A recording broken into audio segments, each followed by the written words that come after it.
Hare Krishna. So we'll begin with our prayers. Om Jnanatimirandhasya Jnananjana Shalakaya Chakshurun Militam Yena Tasmai Shri Gurave Namaha. Shri Chaitanya Manobhishtam Sthapitam Yena Bhutale Swayam Rupa Kadamahyam Dadati Swapadantikam Vandeham Shri Guru Shri Yuta Padakamalam Shri Gurun Vaishnavamscha Shri Rupam Sagrajata Sahagana Raghunathan Vitam Tam Sajivam साद्वैतं सावधूतं परिजना सहितं कृष्ण चैतन्य देवं श्री राधा कृष्ण पादां सहगणा ललिता श्री विशाखान्वितांश्च हे कृष्णा करुणा सिंधु दीनबंधु जगत्पते गोपेश गोपिका कांत राधा कांत नमोस्तुते तप्त कांचना गौरांगी राधे वृंदावनेश्वरी वृषभानुसुते देवी प्रणमामि हरिप्रिये वाञ्छाकल्पतरुभ्यश्च कृपा सिन्धुभ्य एव च पतितानां पावनेभ्यो वैष्णवेभ्यो नमो नमः।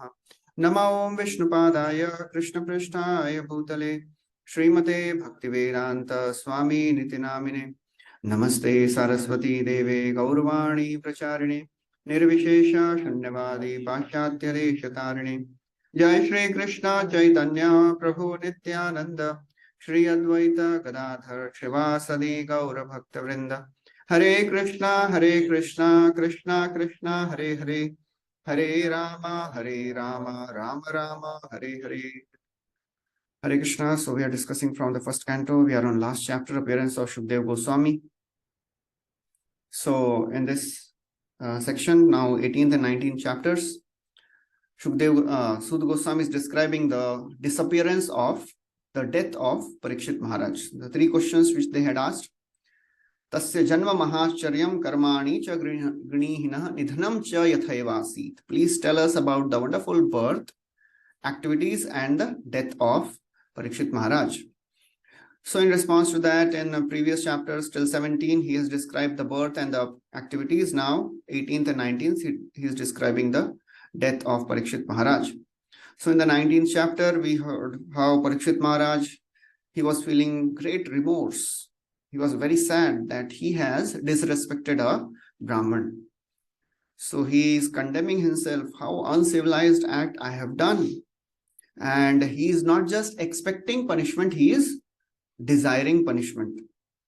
That is a higher level of, repentance. I desire punishment because if I will not suffer, my future generations will suffer. So that's how he is repenting. And as he is repenting, the news of his imminent death comes. Gaurmukha, he comes and gives the news that you will be dying in 7 days. You are cursed by the son of a Brahmana, of Shamik Rishi, son of Shamik Rishi, and you will be dead. So as soon as he heard, he gave up all his family attachments. He sat on the bank of Ganga and he concentrated his mind. So the verse describes the beauty of the glories of Ganga. Yavai lasashri tulasi vimishra krishnangri renum abhyadikam bunetri punati lokan ubhayatra seshan kastam na seveta marishyamanaha. So the glories of Ganga is described there. So we'll begin from so then 7th verse describes how Parikshit Maharaj, he made a resolve that I will sit and fast till the last breath of my life. So then 8th verse will continue. We'll start with the 8th verse. So 8 to 24, Maharaj Parikshit submits himself to all the assembled sages. He is telling all his resolutions and convictions. So because it is not an ordinary event which is happening. It is like if Narendra Modi says, now I am going to renounce the world. So it will be a news. Everybody will come to know. So Parikshit Maharaj is not just the king of this world, this country, he is the king of Bhumandal. So as soon as he made this resolve that I will renounce, so immediately the news spread all over the universe. And sages from all over the universe, they came to witness this wonderful departure of Parikshit Maharaj. So 8th verse we'll be discussing.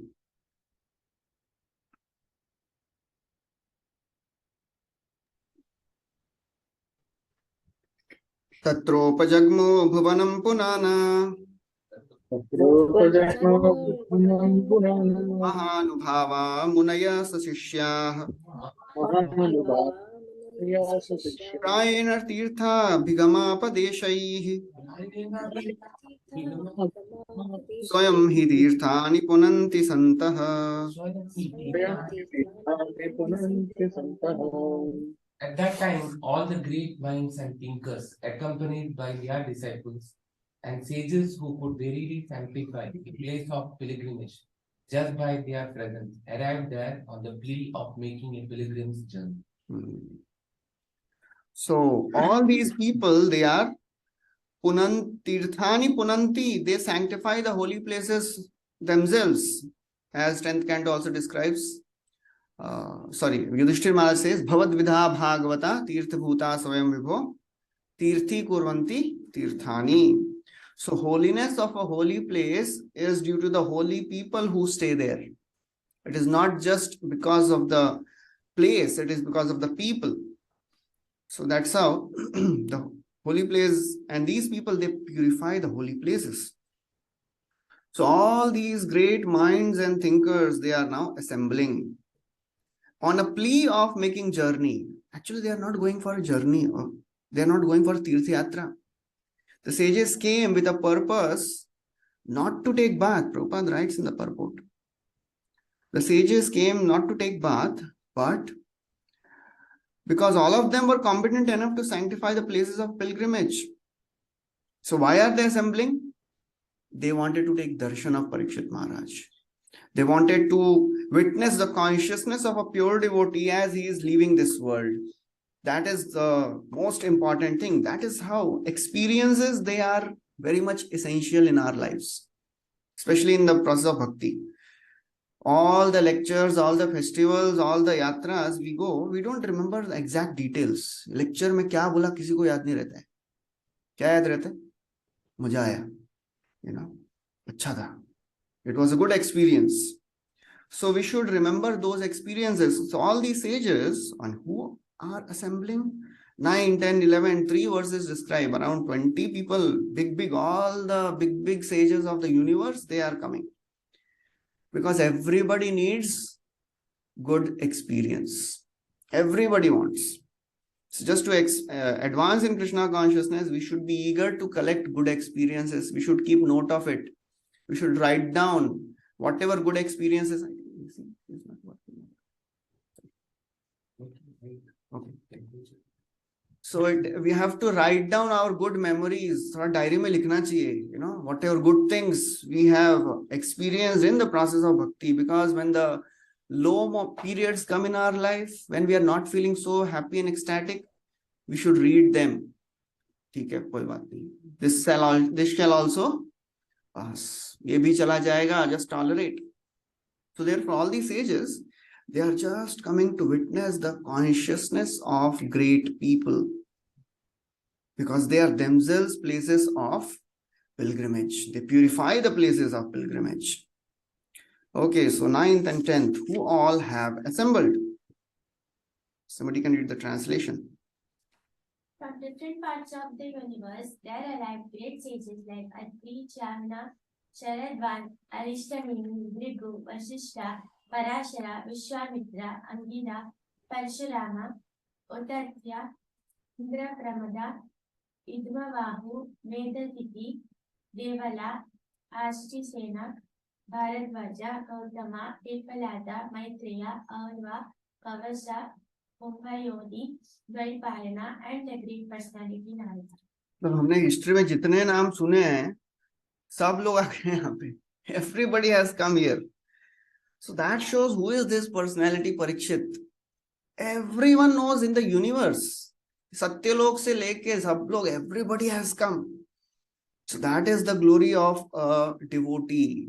In the 12th chapter also it is described. The glories of Yudhishthir Maharaj, they were reaching all the 3 planetary systems. Yashas cha tri divangataha.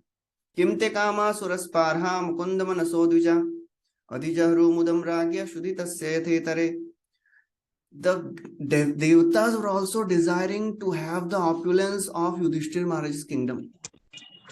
So that was the glory of Yudhishthir Maharaj.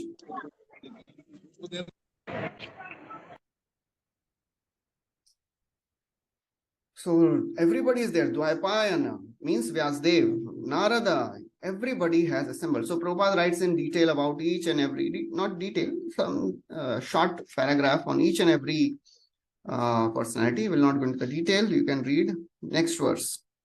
Anyecha devarshi brahmarshi varya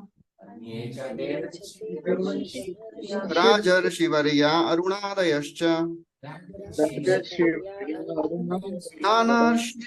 nanarshaya pravaran sametan abhyarchya raja shirasa vavande.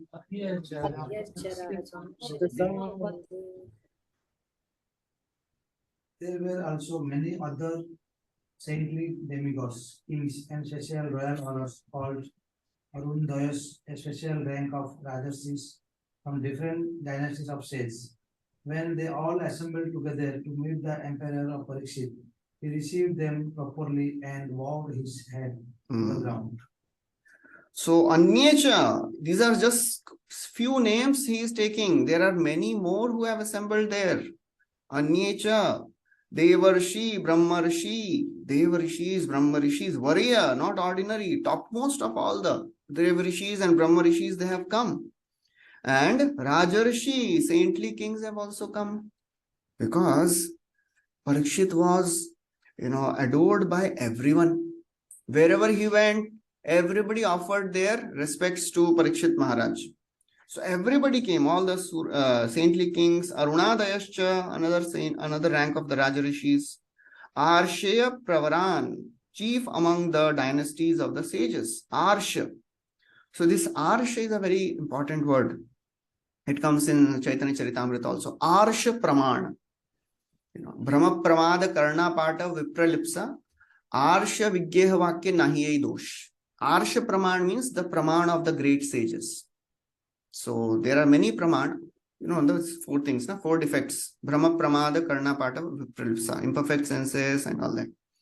So the great sages, they don't have all these defects. So therefore Arsha Praman. So Arshaya Pravaran, the chief of these sages, they have come. Now Parikshit Maharaj, as he is seeing all these sages coming together, he received them properly.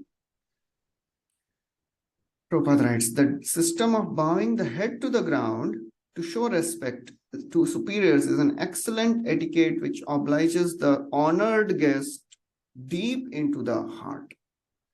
And Srila Prabhupada, when he went to America and he started training all the disciples, so Yadubar Prabhu, he tells that everybody would offer obeisances and I was not so comfortable. It's because he was a photographer.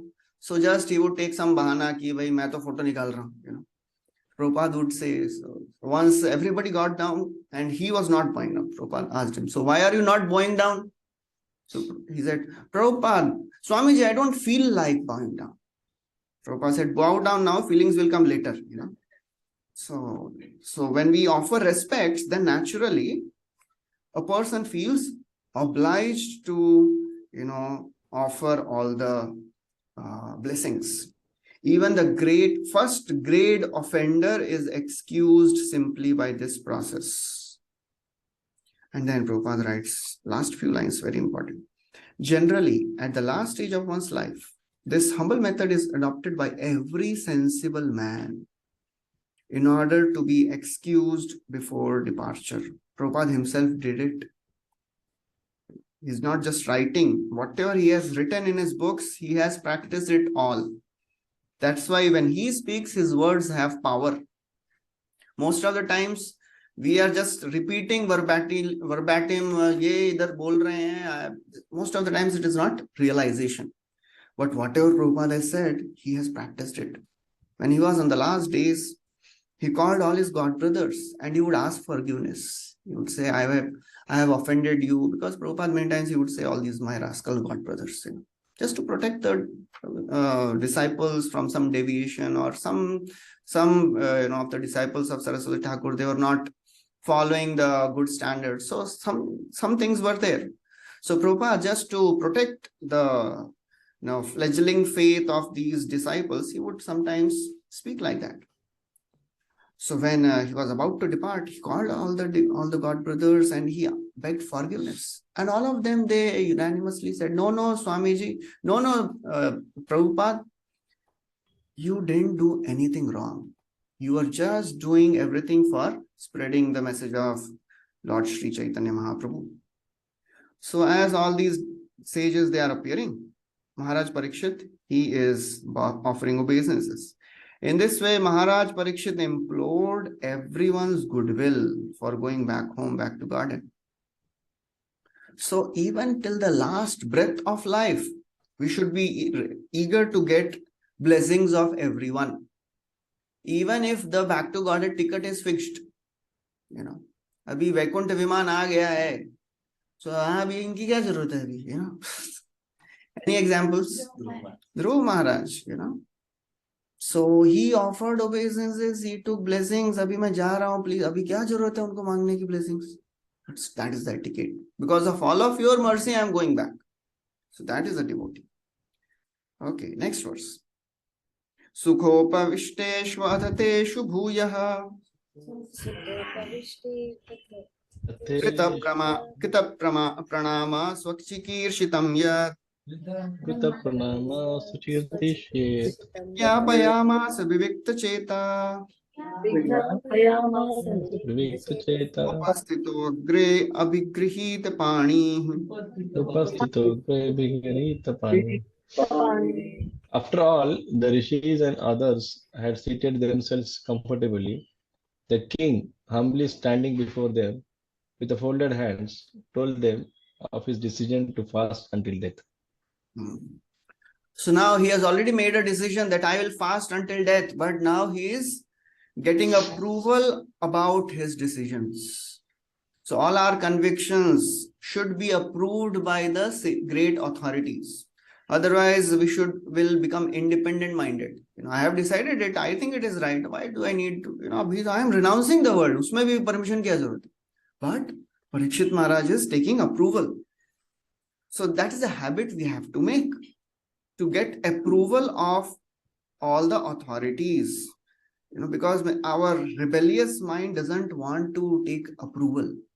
And even in the name of, I am doing right thing, why do I need approval of anyone? So Parikshit Maharaj is doing the right thing, but still he is taking approval of the great sages. So Prabhupada writes,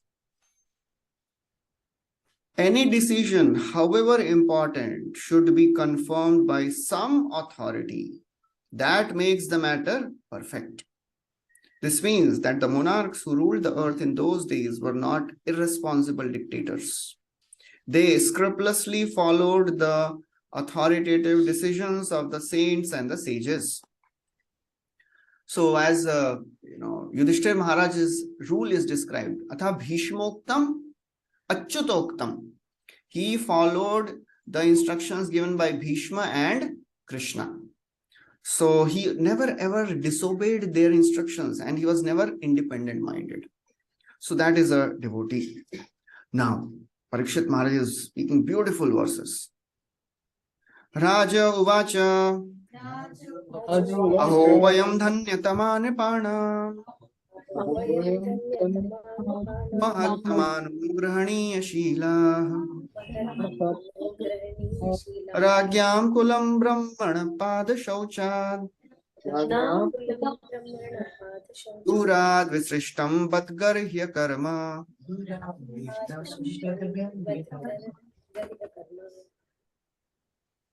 The fortunate king said, indeed, we are the most grateful of all the kings who are trained to get favors from the great souls.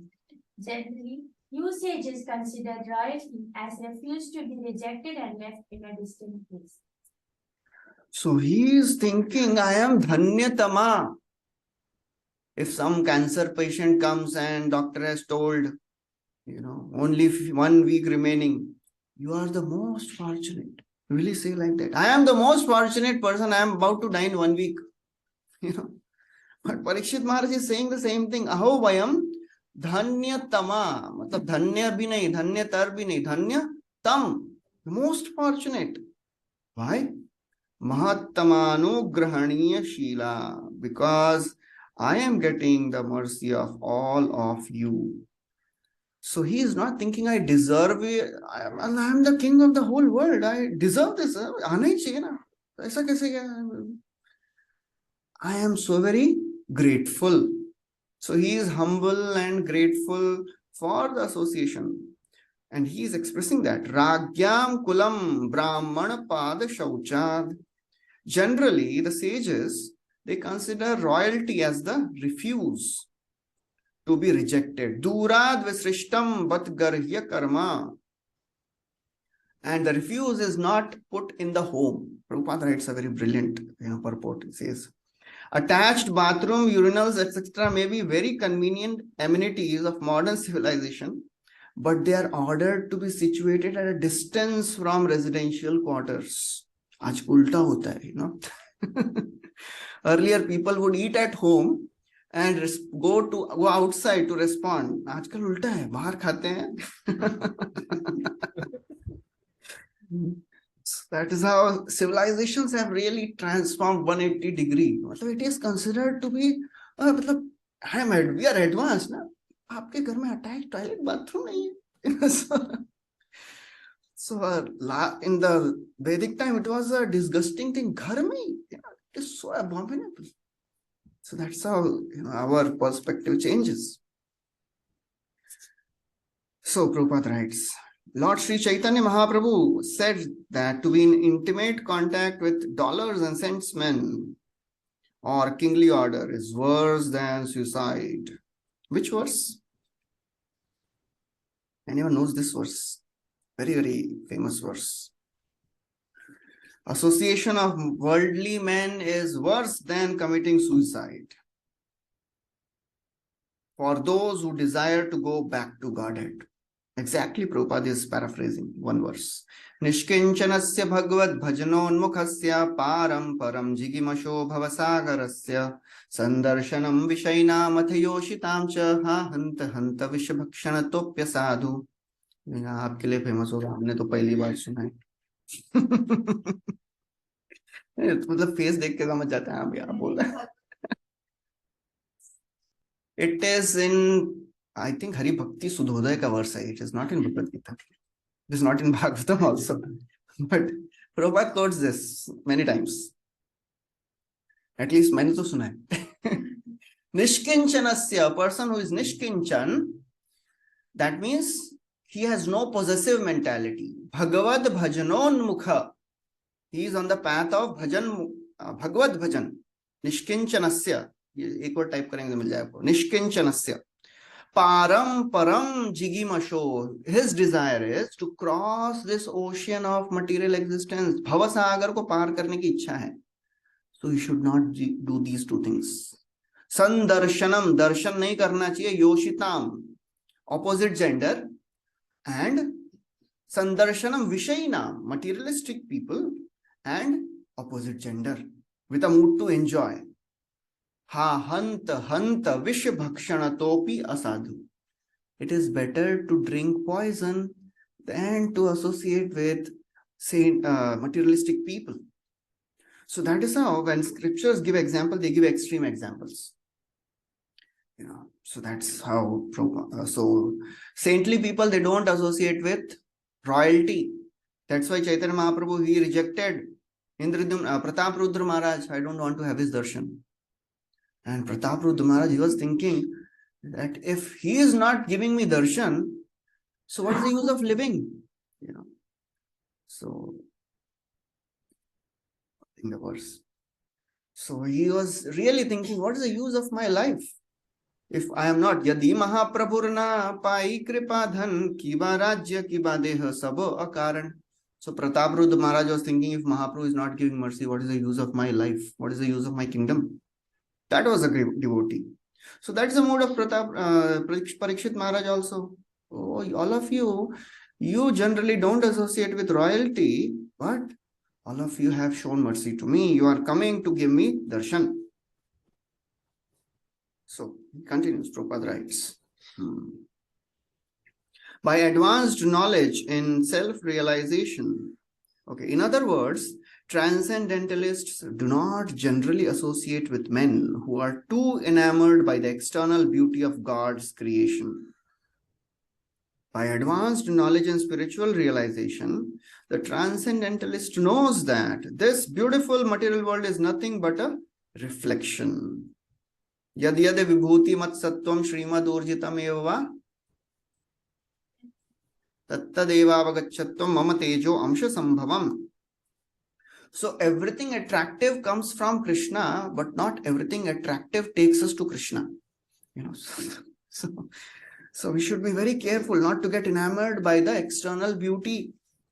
The glamour of the world will not take us to Krishna.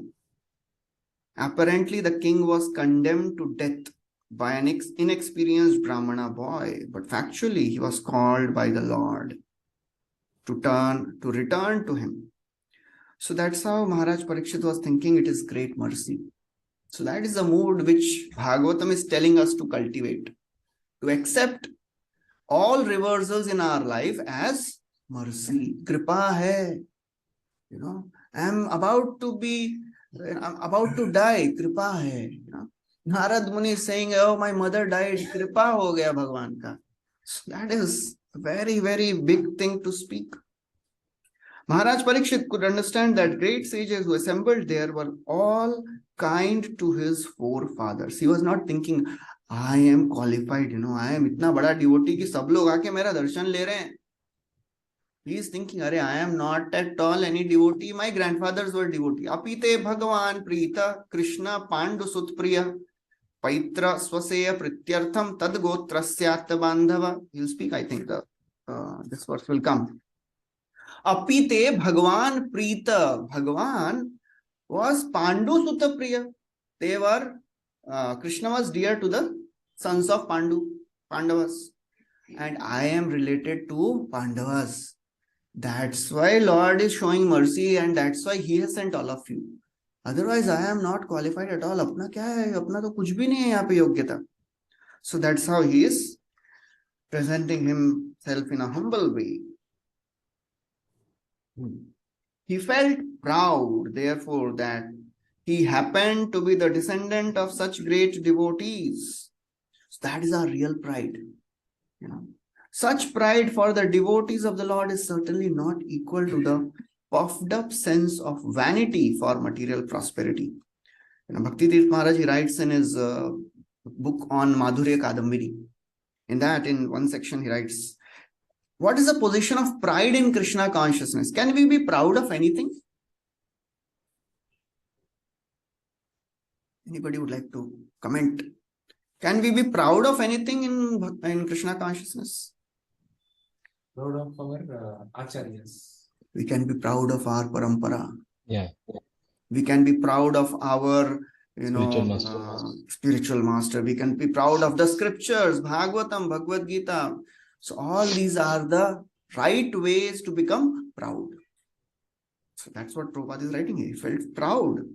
Such pride is not equal to the mundane pride.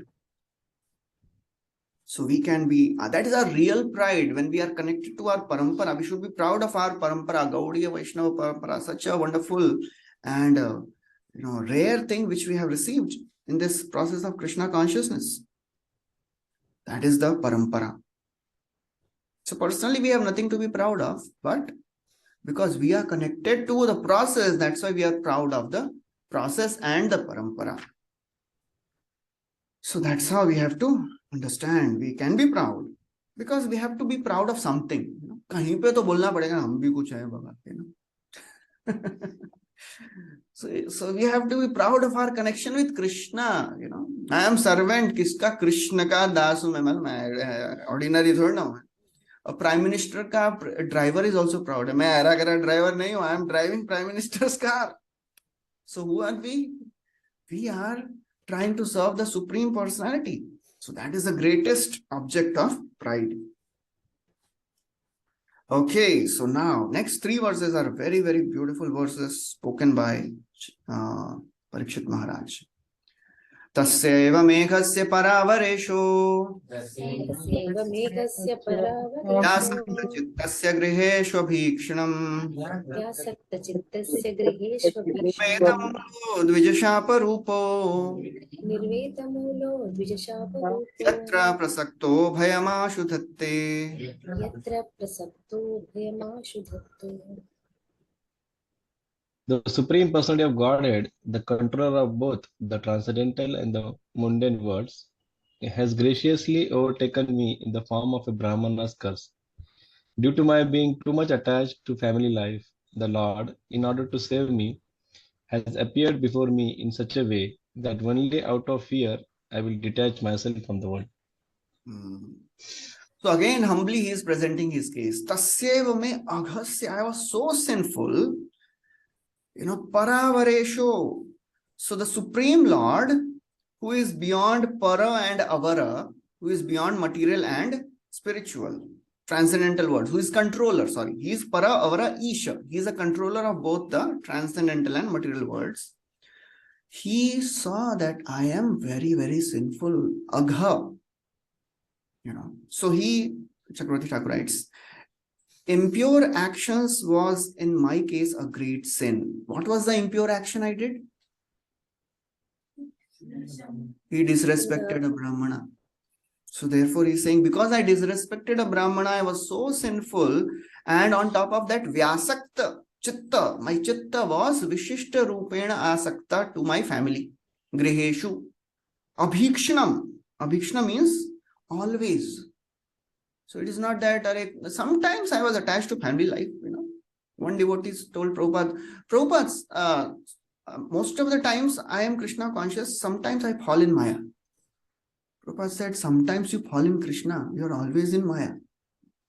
So therefore, he's saying always I was attached to my family, abhikshnam. So therefore, nirveda mulo, to cut from the root this attachment. Dvija shapa rupa. The Lord has come personally in the form of the curse of this Brahmana boy. Lord has come personally. He is saying Lord in everyone's, action. All these things happening in my life, it is Krishna acting. Because ultimately Krishna is personally acting in his devotee's life.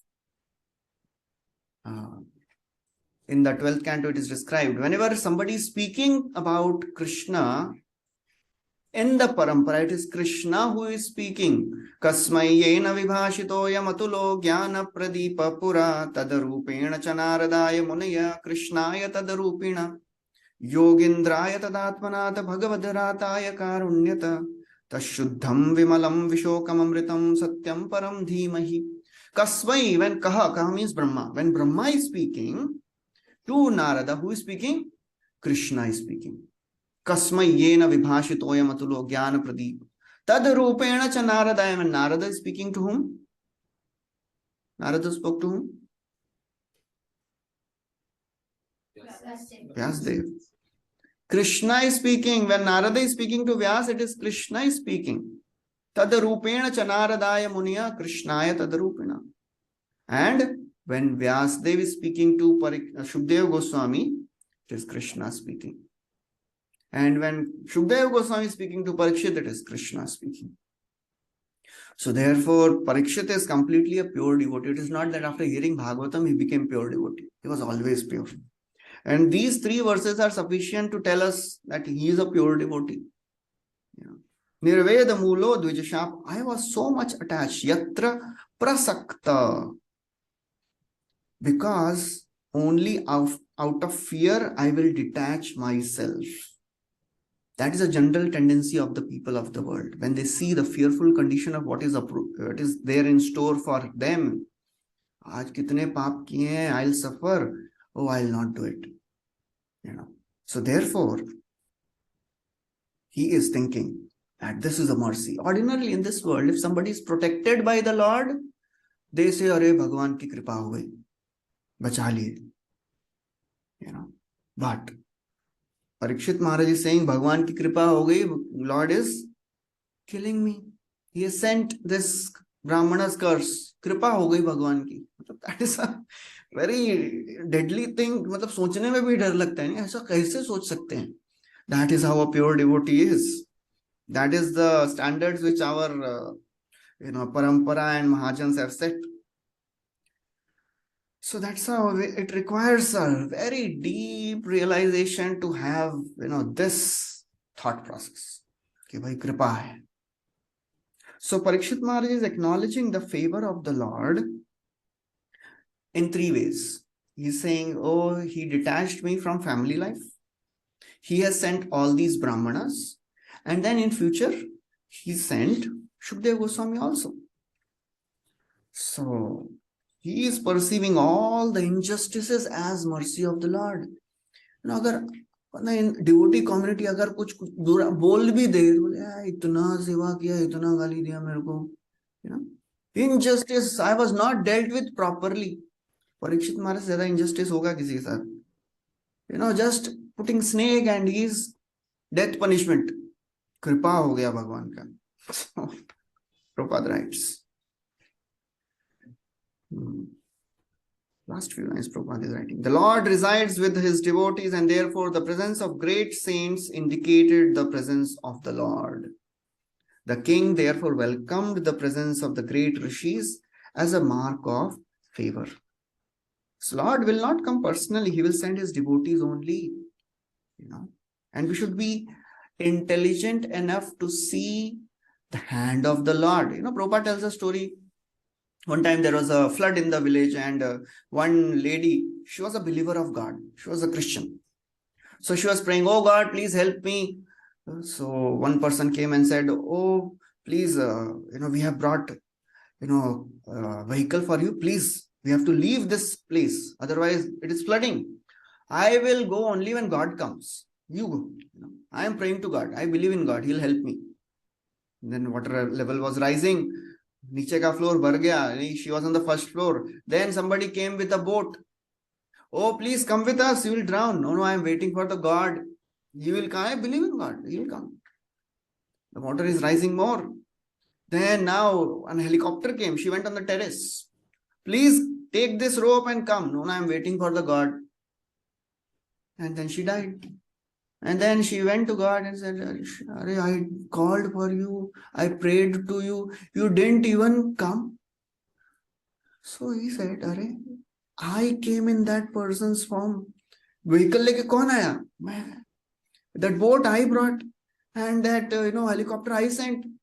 So don't think that Krishna will come personally. You have to do the endeavors, One time a man, he was praying to God, oh God, एक lottery आई है, एक lottery लगा देना मेरा, तुम 1 करोड़ का lottery लगा देना.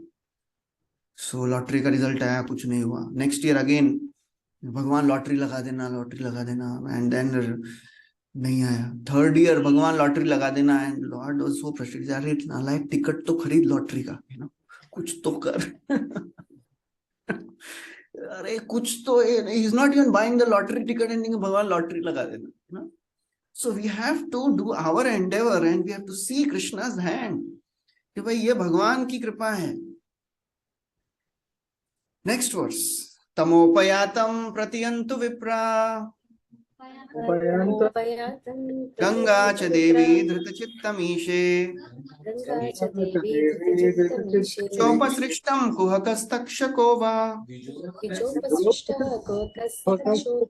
शत्वलंगायत विष्णुगाथा.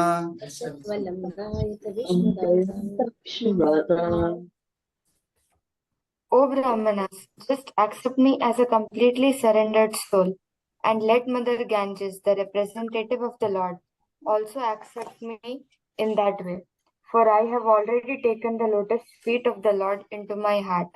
Let the snake bird or whatever magical thing the Brahmana created bite me at once. I only desire that you all continue singing the deeds of Lord Vishnu. So that is the consciousness. He is not thinking I am going to die. He is concerned only with one thing. I want to die hearing the glories of the Lord. That is the only thing I am concerned with.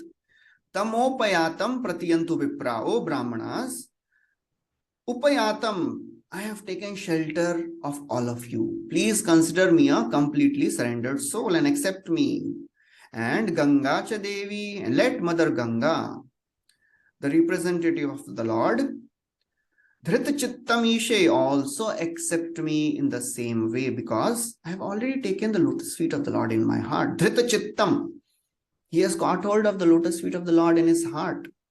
And therefore, let that magical bird or whatever, kuch bhi banaya aane do, I don't care. Chandramali Maharaj was giving a Bhagavatam class, I think yesterday morning in temple. And he was saying about when Prabhupada told Brahmanand Prabhu and Pushta Krishna Swami Maharaj to go to Pakistan and preach. So they went. That was the dedication and surrender. Pakistan jaake kaun preaching karega? So they went and they were preaching, and then there was a war. Bangladesh war ho gaya us time. So then all the people, they were told to vacate the country and Pakistan. So when the Indians, Hindus, they would board the bus and it would come on the border, and then the security would check kaun ja raha hai. And if they find anybody suspicious, they would bring him down and they would kill him. So when this two devotees, Brahmananda Prabhu and Pushta Krishna Maharaj, they went on the bus and they were on the border, and then the security found little suspicious things. So they brought both of them down. And then they were on the line and they were about to be killed. So Brahmanand Prabhu, he said, Pushta Krishna Prabhu, now we have to chant, we are going back to the spiritual world, Hari Bol. And they started chanting loudly with their bead bags raised. We are going back to the spiritual world. That was the dedication they had. And when the police, they saw, look, pagal ho gaye. Get in the bus and go, get out. So therefore he is not thinking abhi kya hoga hamara, whatever the magical bird or kuch bhi banaya aane do, humko kya karna hai. No. I have taken shelter of the Lord. I don't want anything else. All of you, please, Dashattulam Gayat Vishnu Gatha. Please keep singing the glories of the Lord Vishnu. Therefore, devotees are interested only in hearing Krishna Katha. Na yatra Vaikunta Katha Sudhapaga, na sadhavo Bhagavata Stadashraya, na yatra Yagyesha Makha Mahotsava, Suresha Loko Pinavaisha Sevyatam. I don't want to be in that place where Vaikunta Katha is not going on, association is not there, and the festivals are not happening in the glorification of the Lord. Festival chamber, because everybody wants festival. So therefore, he is not at all concerned about what is going to happen to me. Where will I go? He is not thinking of kaun se lok mein jayenge, which species I will take birth. Kita janma ho yadi tua dasa bahirmukha brahma nahi mora asha. Thakur is writing, I am ready to become an insect. But a non-devotee Brahma वो नहीं बनना है हमको. और होता ही नहीं ऐसा, लेकिन non-devotee Brahma अगर कोई है तो वो भी नहीं बनना है. And then again he is offering obeisances to all these Brahmanas in the next verse.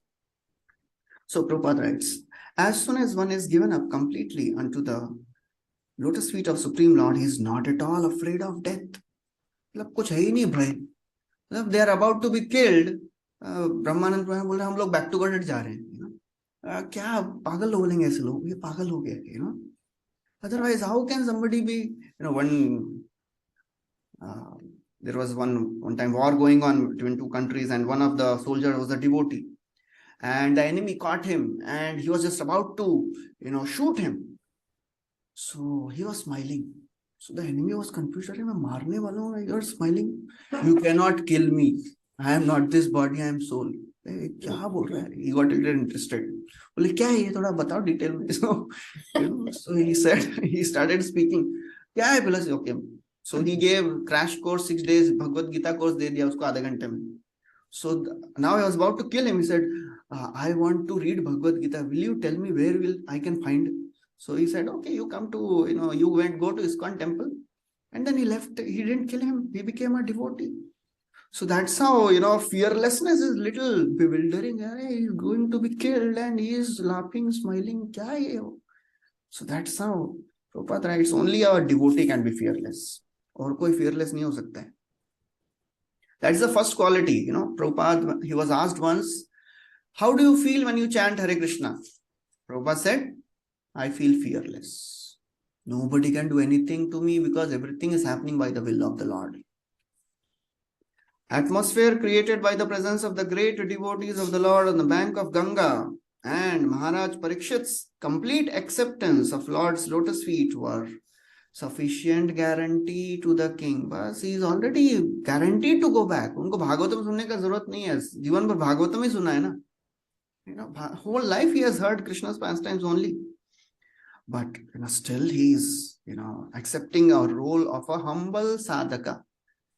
He is not having a halo on his head. मैं जाने वाला हूँ भगवत धाम, Hare Krishna. No, he is accepting. Please pray for me. And next verse is a beautiful verse. He is asking 3 benedictions.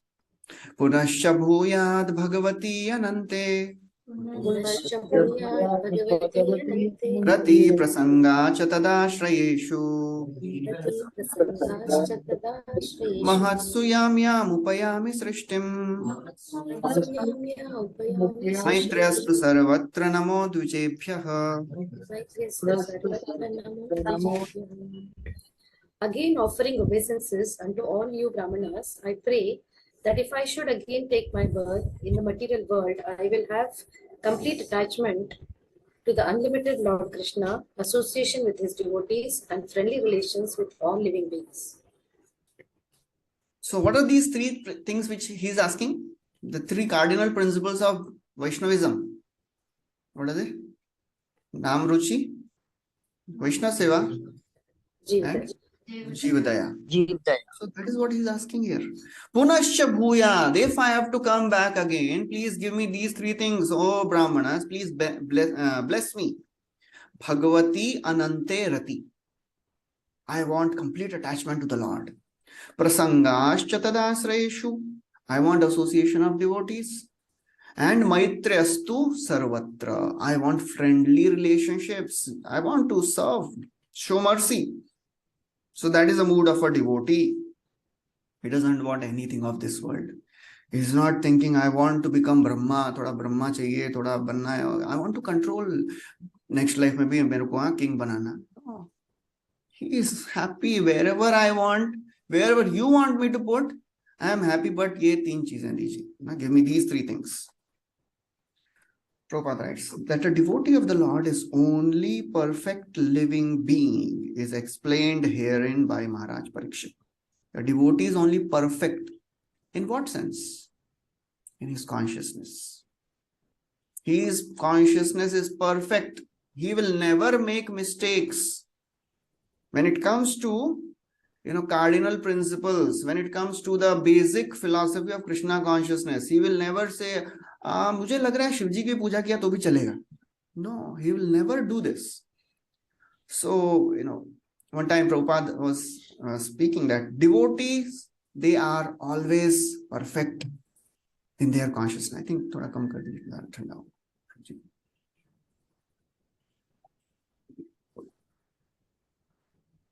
So one person, he raised his hand and he asked, so Swamiji, you are saying devotees, they are perfect, they know everything. So how many windows are there in this Empire State Building? So Prabhupada was no less. He said, as many drops are there in the mirage, as many windows are there in the Empire State Building. You cannot count. Mirage mein kahan drops hai? But then he said, when it comes to spiritual master knowing everything, that means he knows everything required to go back to the spiritual world. Our conception of perfection should be very clear, Many times people say, अरे प्रभुपाद कैसे कुछ गलत बोल सकते हैं? प्रभुपाद बहुत बार गलत बोले हैं. अभी वो श्लोक बोलते हैं तो जन्म कर्म च मे दिव्यम एवं यो वेत्ति तत्वतः त्यक्त्वा देहम पुनर्जन्म नैति मामेति. सो अर्जुन प्रभुपाद उठसे सो पांडव. ऐसे बहुत बार कुछ कई बार बोल देते हैं. So time Jayadatta Maharaj asked Prabhupada, spiritual master is perfect, but we see that sometimes you make mistakes in reciting verses, or Prabhupada also gets knowledge about this world from people. So he was asking directly, पहले के लोग भी एकदम straight forward पूछ लेते हैं, प्रभुपाद से ही पूछ लेते हैं, अभी speculation क्यों करना है? So Prabhupada said, your perception of perfection is wrong. So Jayadut Maharaj said, that means Prabhupada. So he said, what does it mean? Jayadut Maharaj says, oh, that means Prabhupada, pure devotee also can make mistakes when it comes to material things of the world. But, when it comes to spiritual knowledge, he will never make a mistake. Is that right, Prabhupada? Prabhupada said, yes. So therefore, perfect living being, because there is no perfect living being. Sabke char defect to hai na. Brahma pramada karna pata vipralipsa, it is there. But perfect living being means he knows how to maintain his consciousness perfectly. So that is a devotee. A devotee is no one's enemy, and therefore, although there may be many enemies of a devotee of the Lord does not like to associate with non-devotees, although he has no enmity with them. He desires association with devotees. This is perfectly natural because birds of same feather mix together. The most important function of a devotee is to have complete attachment for Lord Krishna. And Maharaj Parikshit was completely perfect in his consciousness. So therefore, he was asking for only these three things. Okay, next verse. Iti smaraja dhyavasaya yuktaha prachina muleshu kusheshu dhiraha udanmukho dakshina kula aste samudra patnya swasuta nyasta bharaha.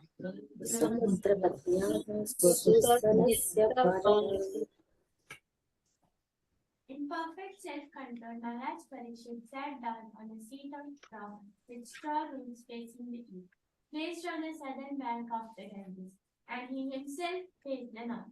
Just previously, he had given charge of his kingdom over to his son. So he made his son the king of Hastinapur. Who was his son? Janmejaya. So Janmejaya was made the king, and he left his family. So he was very, very responsible king. He was not thinking, abhi to main ja hi raha hu, why do I need to care for the kingdom? No. He was really a responsible king. So Prabhupada speaks about this straw mat. The seat of Kusha straw is considered to be sanctified if the straw is taken out of the earth with root. And if the root is pointed towards the east, it is considered to be auspicious. Some details, some technical understanding. Okay, so now, as he is sitting, facing north, on the Kusha grass, perfect control. So all the Devatas, they are also seeing this. And they are so very happy when they see some devotee perfecting his life. So therefore, next verse describes the response of the Devatas, seeing the renunciation of Parikshit Maharaj. Evam chatasmin naradeva deve Prayopavishte divideva sangha Prashasya bhumao vyakiran prasunai Muda muhurdundubhayascha neduhu.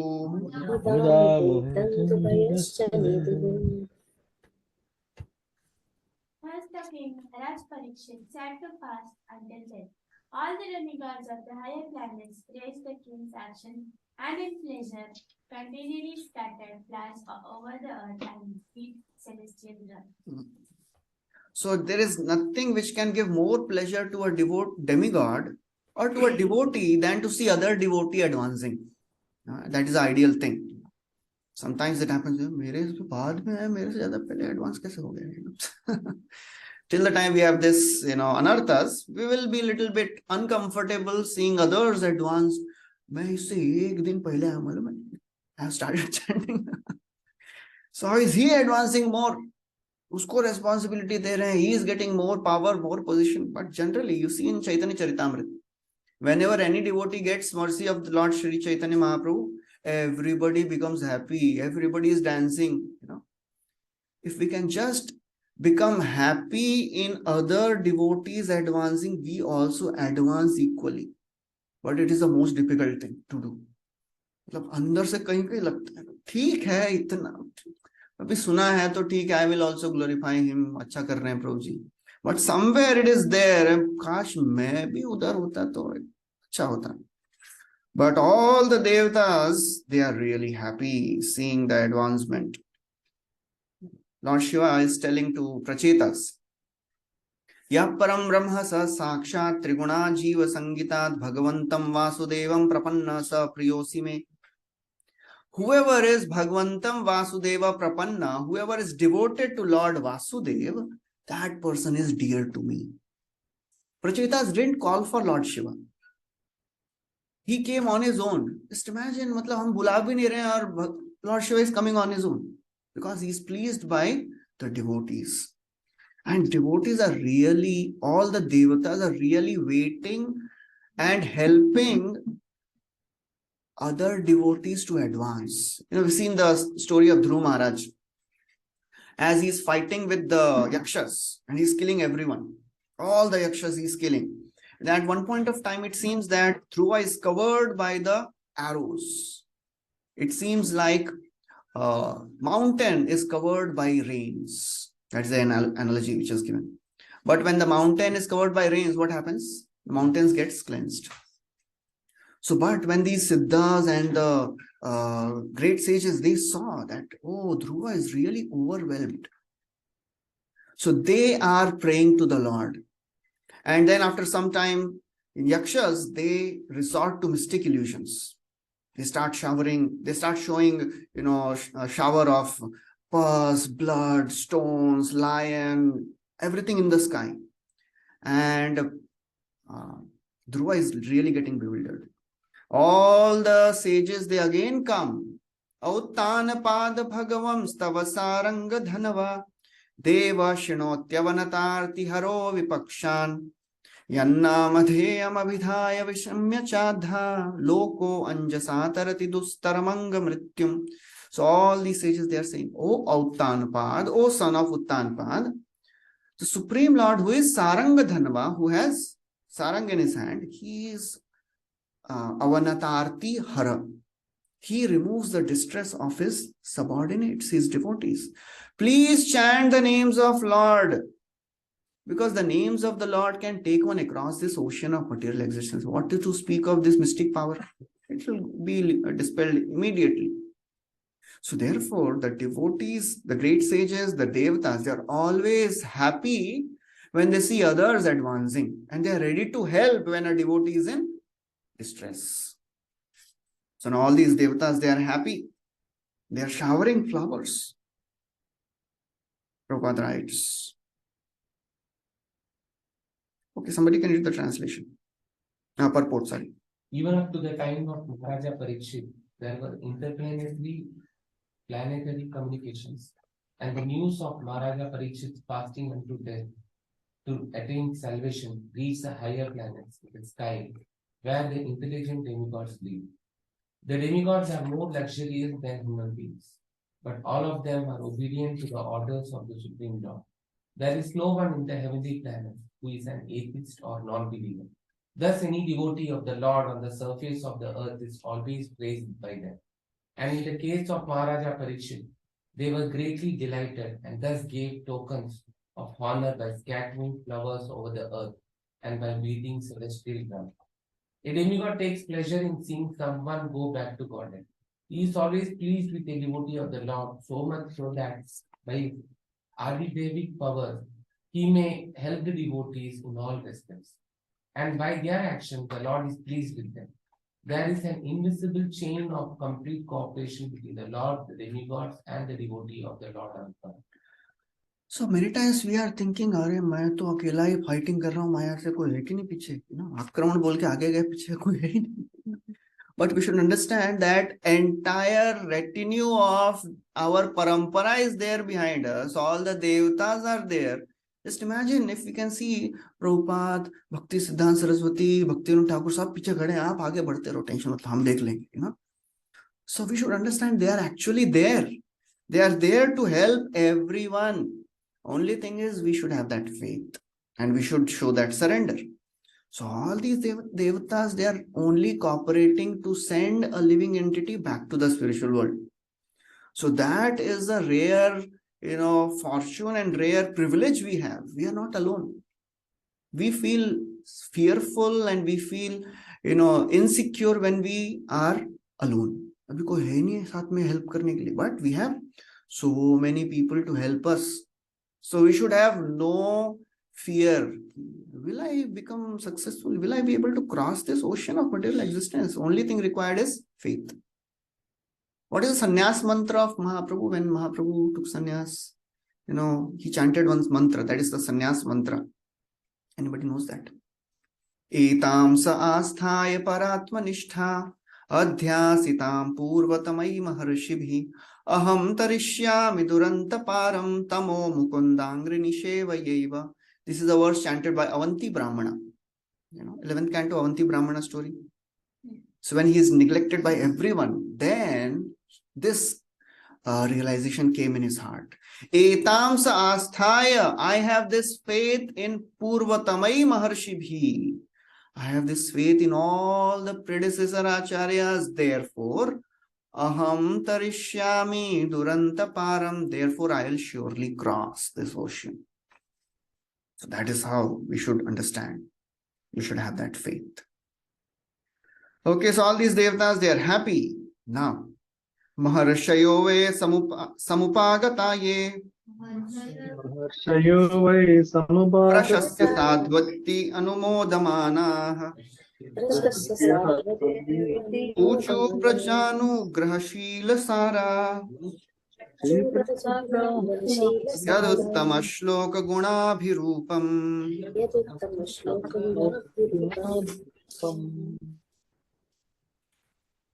All the great sages who were assembled there also praised the judicial Maharaj friendship, and they expressed their approval by saying very good. Naturally, the sages are inclined to do good to common men, for they have all the qualitative powers of the Supreme Lord.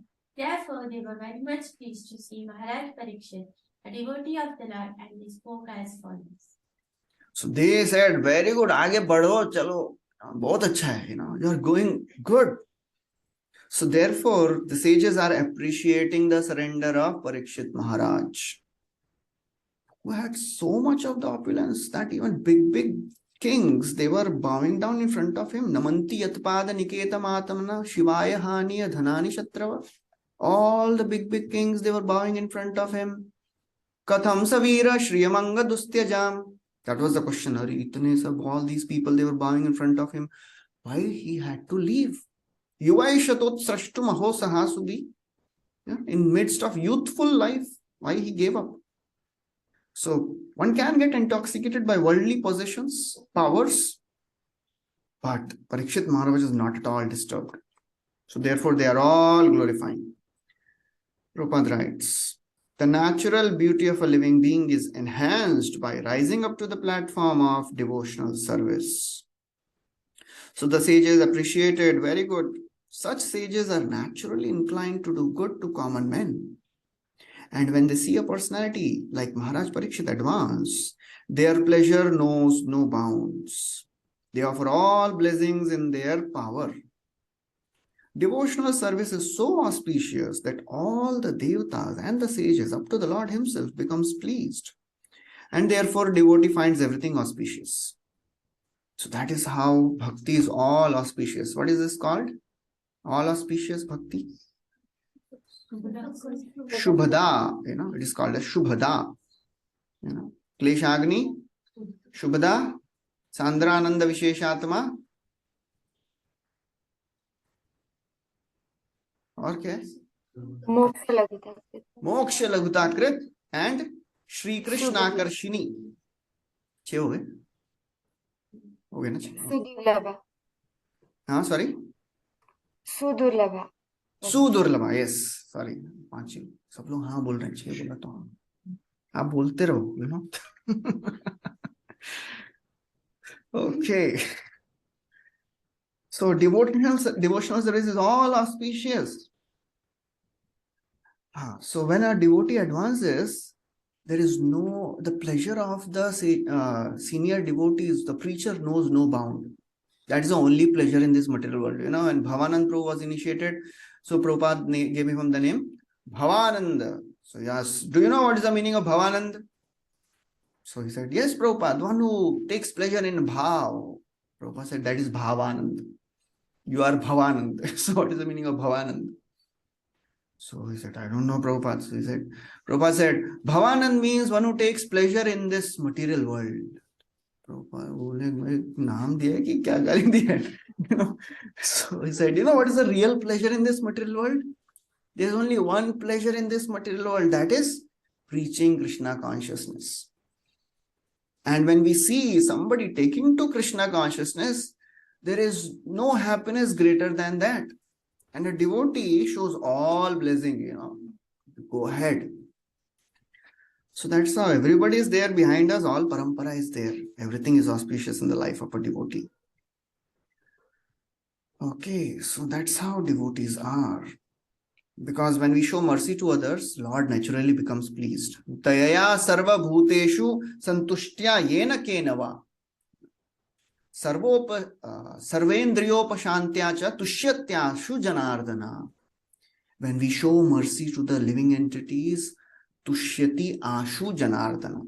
The Lord becomes quickly pleased. Which verse Krishna says, a preacher of my Bhagavad Gita is dear to me? Kaun sa shlok hai? Shipram bhavati dharmatma. Nahi. The preacher of Krishna consciousness is dear to me. यह एकदम सबने book distribution बहुत बोला है लगता है सब लोग बोल दिए एक साथ यह एकदम परमम गुह्यम मद भक्तेषु विधास्यति भक्ति मयि पराम कृत्वा. Okay, so the preacher is very dear to Krishna. Okay, then the sages, they are continuing. So the sages, they said very good. Then they continue. Nava idam rajarshivarya chitram Bhavatsu Krishnam samanuvrateshu Yedhyasanam raja kirita justam Satyo jahur bhagavat parshvakama.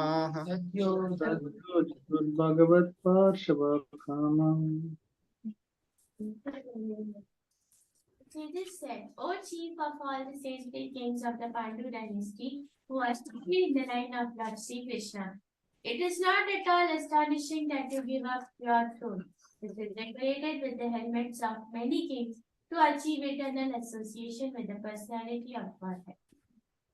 So it is not astonishing. They are not astonished. How come he gave up everything? Nava idam chitram. It is not astonishing, O Rajarshi Varya, because you are the chief of the Rajarishis. That's how a saintly king is. He is ready to renounce the kingdom to develop connection with Krishna. When Uttanpad Dhruva came back, before even getting his son married, he renounced.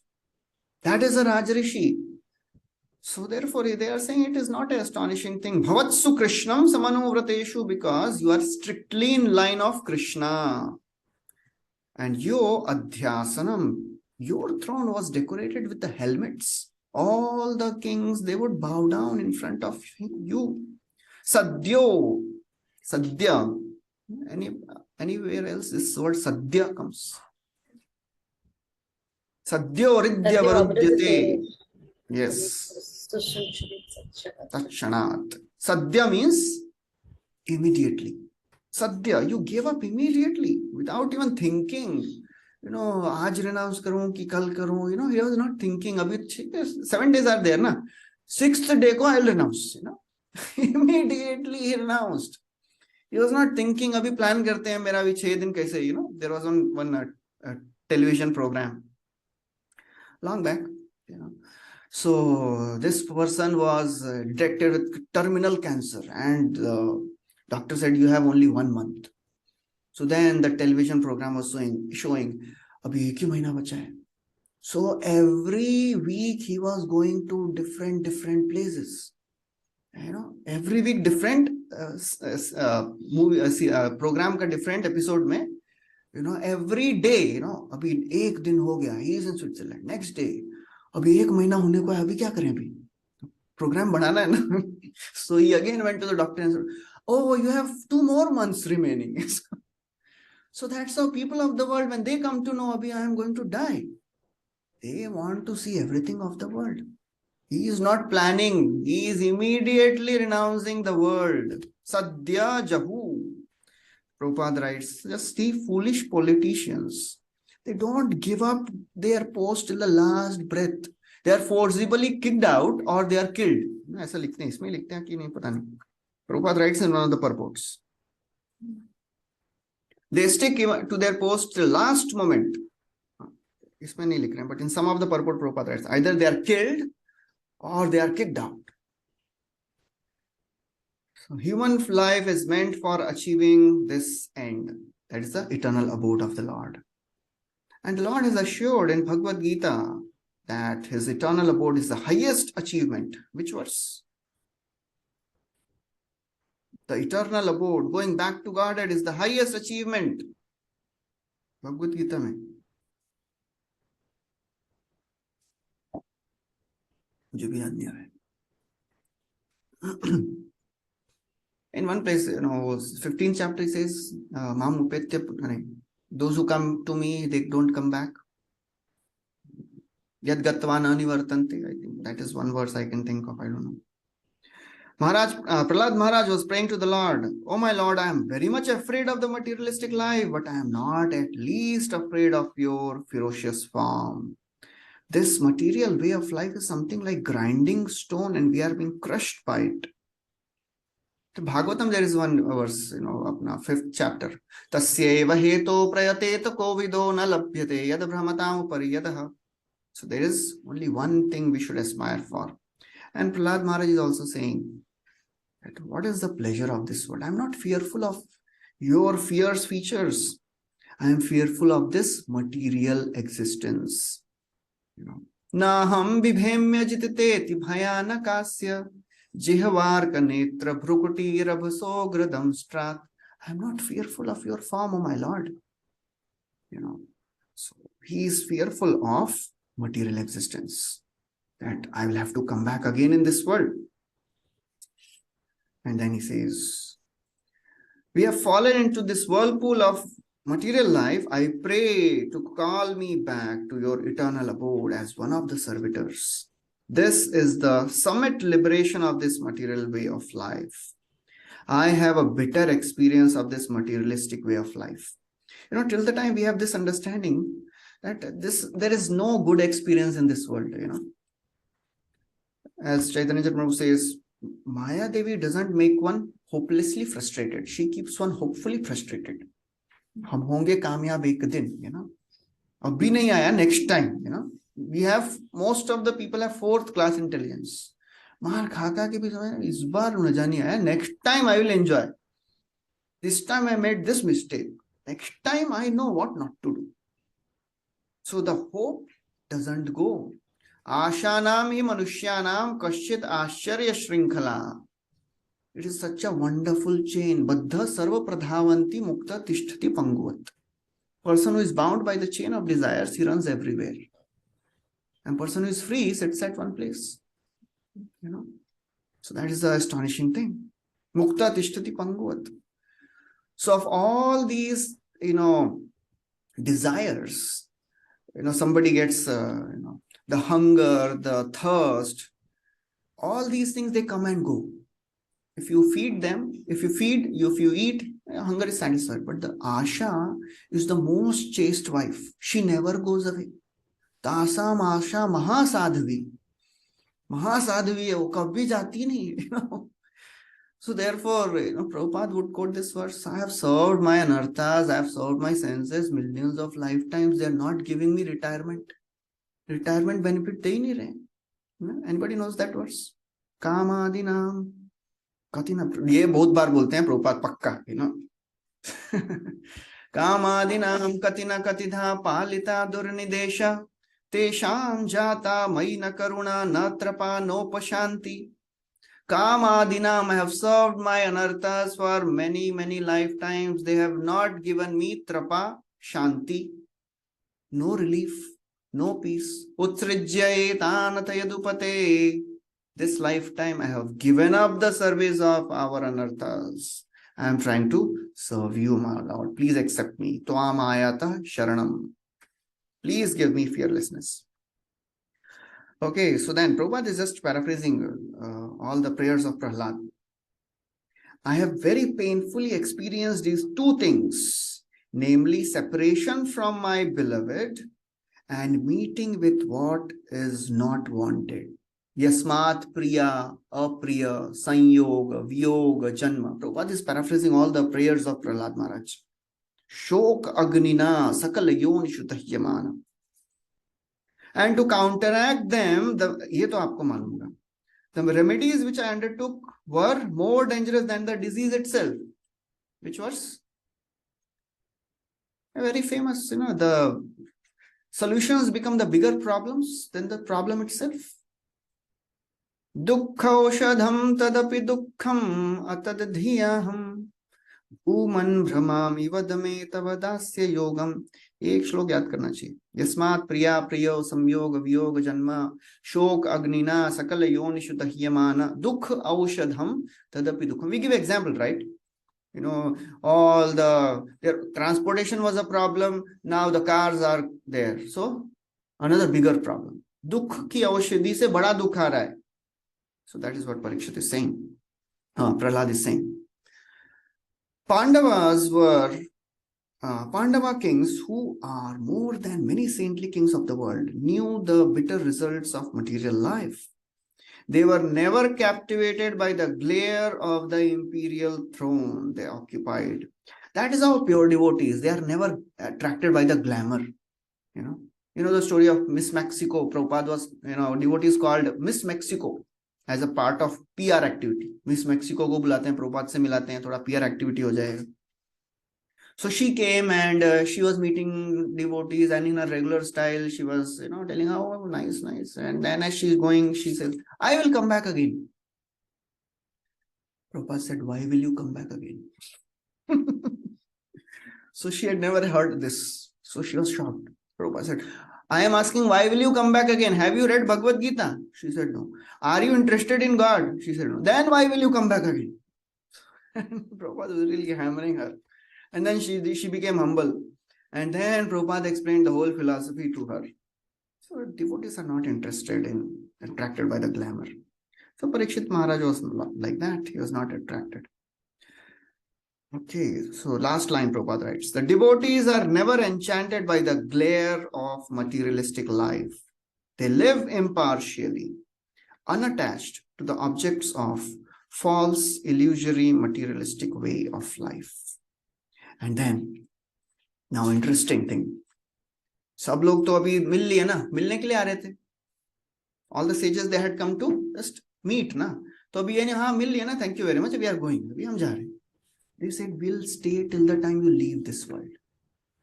They are ready to, sacrifice all their engagements. इधर कथा वथा करना है, सब कुछ छोड़ के बैठ रहे हैं, Now Kadam Kanan Swami Maharaj is just in his last stages. Within few months, doctor has told. So Jagdat Maharaj, he has given up all his engagements. He's there in Vrindavan with him. Till the time he leaves his body, he'll be there. That is how devotees are. So that's what they are saying in the next verse. Sarve vayam tavad idhasma hetha. Ihasma hetha. Kalevaram yavadasau vihaya. Lokam param virajaskam vishokam. Yasyatyayam bhagavata pradhanaha.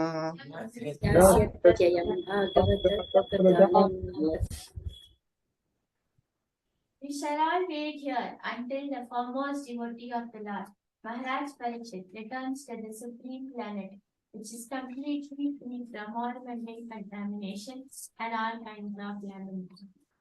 So we shall all wait. Ihasmahe atha. हम लोग रहेंगे इधर. We'll stay here. Asmahe will stay.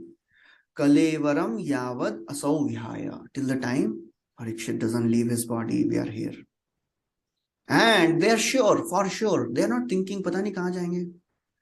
He will go to Lokam Param. He will go to the spiritual world, supreme planet, which is Virajaskam, completely free from material contamination, Vishokam, free from lamentation, and from where no one returns. So therefore, till the time he doesn't return to that abode, we will stay here because he is Bhagavata Pradhana. So however great a devotee may be, however advanced, however pure, but at the last moment of life, we need help of other devotees. So therefore, all these devotees, they are making sure that we will make sure that he remembers Krishna. So they are eager to remind Krishna, Parikshit Maharaj, to remember him, although he's a pure devotee, but still, as a devotee, it is our responsibility to create a favorable atmosphere so that the devotee who is leaving, can remember Krishna. So that's how they are making this resolve to stay here. So Prabhupada in the purport, he describes this word Lokam Param, how the spiritual world is beyond the material planets. And all these Vaikuntha planets, there are different incarnations of the Lord. And there are living entities there in the spiritual world. They are as good as the Lord. Third canto describes Vasanti yatra purusha sarve Vaikuntha murtayaha ye animitta nimittena dharmen aradhayan harin. So in Vaikuntha, everybody has same features as Krishna. I don't know how they are identifying each other.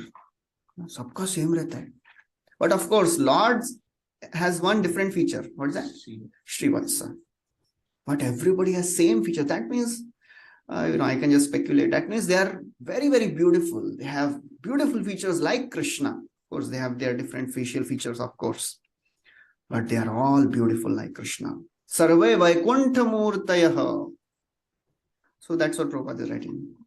Living entities, they have spiritual bodies as good as that of Lord. There is no material contamination. Animitta nimittena dharmen aradhayan hari. They are always worshipping Krishna.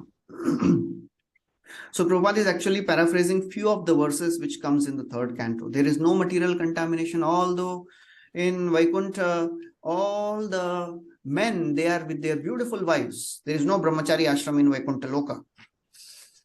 Everybody is a married person. Sabki patniyan hai aur sabka personal chartered plane hai. Everybody is flying in their planes, singing. What are they singing? They are not singing the glory of each other. They are singing the glories of the Lord. Vaimanika salalana charitani sashvat gayanti yatra shamalam shapanani bharatu. They are singing the glories of the Lord. They are free from the contamination of lust. So Maharaj Parikshit was destined to go to that abode. And then Prabhupada writes, when a devotee of the Lord, great devotee of the Lord passes away, there is nothing to be lamented, because the devotee is destined to enter the kingdom of God. But the sorry plight is that such devotees leave our sight. Therefore, there is every reason to be sorry. So therefore, devotees are happy also and sad also. Happy because he has gone to the spiritual world. Sad because will not get his association again. So that's how. As the Lord is rarely to be seen by our present eyes, so are the great devotees. So it is a very rare, privilege we have to see pure devotees still among us. That's a rare fortune. In Satya Yuga, in Bhagavatam, 5th canto describes that the sages of Satya Yuga, they want to take birth in Kali Yuga. Why? Easier to go back. And one more thing which is described there. He says, Shukdev Goswami says, in Kali Yuga, you will find many pure devotees of the Lord staying in one place. Satyug में ऐसा नहीं था, एक इधर ये हिमालय में तपस्या कर रहा है, एक इधर है, So you don't find many devotees coming together. They come only in such occasions. Parikshit Maharaj is leaving, so they all are coming. You will never find such, congregation repeatedly happening. Chalo is yahan pe every day Bhagavad Saptah mein itne sare log hain. No, it is not there. So that is the beauty of Kali Yuga. So many devotees are there, and who is a pure devotee? We can't say. We cannot judge. Likha to rehta nahi pure devotee upar. So it is. We can understand if somebody is a pure devotee of or not by the visible actions. What are the visible actions of a bhava bhakta? How to understand that a devotee is a bhava bhakta? Bhav khata hai wo nahi, bhav wala, bhav prem wala. What are the visible parameters to judge he is a bhava bhakta? Anyone knows? Nectar of devotion. Rupa Goswami gives 9 symptoms of a devotee which cannot be imitated. You can imitate, somebody can imitate Shved, Kampa, Romanch, Ashru, Gadgad, Vaivarni, Unmad, Vishad, Garva, Harsha, Dainya. All these are ecstatic symptoms, they can be imitated. One time in the West, one person came in the temple and he was dancing and fainting and crying, and devotees thought, "Arey, pure devotee lag raha hai." They went to Prabhupada and said, "Prabhupada, it seems we have a pure devotee coming in temple." Prabhupada said, "Just take a stick and beat him." So if he doesn't go away, that means he's a pure devotee. And if he's a pure devotee, he will not even realize it. So as soon as they brought a stick, he ran away. So how to understand if somebody is a pure devotee or not? 9 symptoms. Avyartha kalatvam, shanti. Okay, that is one. Shanti. Manashunyata. Then Pritis tadvasati sthale. Okay, so that's why it is easier to memorize a verse. Shanti avyartha kalatvam virakti manashunyata asha bandha samutkantha namagane sadaruchi आसक्ति तद्गुणाख्याने प्रीति तद्वसति स्थले न हो गए ना इति आदयो अनुभावा सुरजात भावांकुरे गचने. So therefore, translation all of you know, right? Shanti means perseverance, avyartha kalatvam, not wasting time, virakti, detached, manasunyata, not having any desire for respect, asakti tadgunakhyane, attached to glorifying, priti tadvasati sthale. That. So that is the privilege of Kali Yuga. We can see so many pure devotees around us. What is the definition of a pure devotee, by the way? Who is a Uttam Adhikari? So what is the definition of a Uttam Adhikari? And who is a Uttam Adhikari? Idhar koi hai kya Uttam Adhikari? Dikh raha hai koi? Our Bhakti Bhagvat Maharaj had come. And he did this, Sadaja, उसमें पूछा रहेगा, whoever उत्तम अधिकारी तो सब लोग अपने अपने में से ये भी उत्तम अधिकारी लग रहा है, ये भी उत्तम अधिकारी लग रहा है, because the actions of that devotee is the action of a उत्तम अधिकारी. So we cannot judge anyone, that ये तो अभी कनिष्ठ में भी ये कनिष्ठ है. जीव गोस्वामी writes that कनिष्ठ में भी 3 है, मध्य में भी 3 है, उत्तम में भी 3 है. कनिष्ठ, कनिष्ठ, कनिष्ठ, मध्यम, कनिष्ठ, उत्तम, like that. So it is our fortune that we have so many great devotees. It is a rare sight. So therefore, all these devotees, they came to see the departure of Parikshit, and they are saying, "We'll stay, don't worry." Okay, next verse.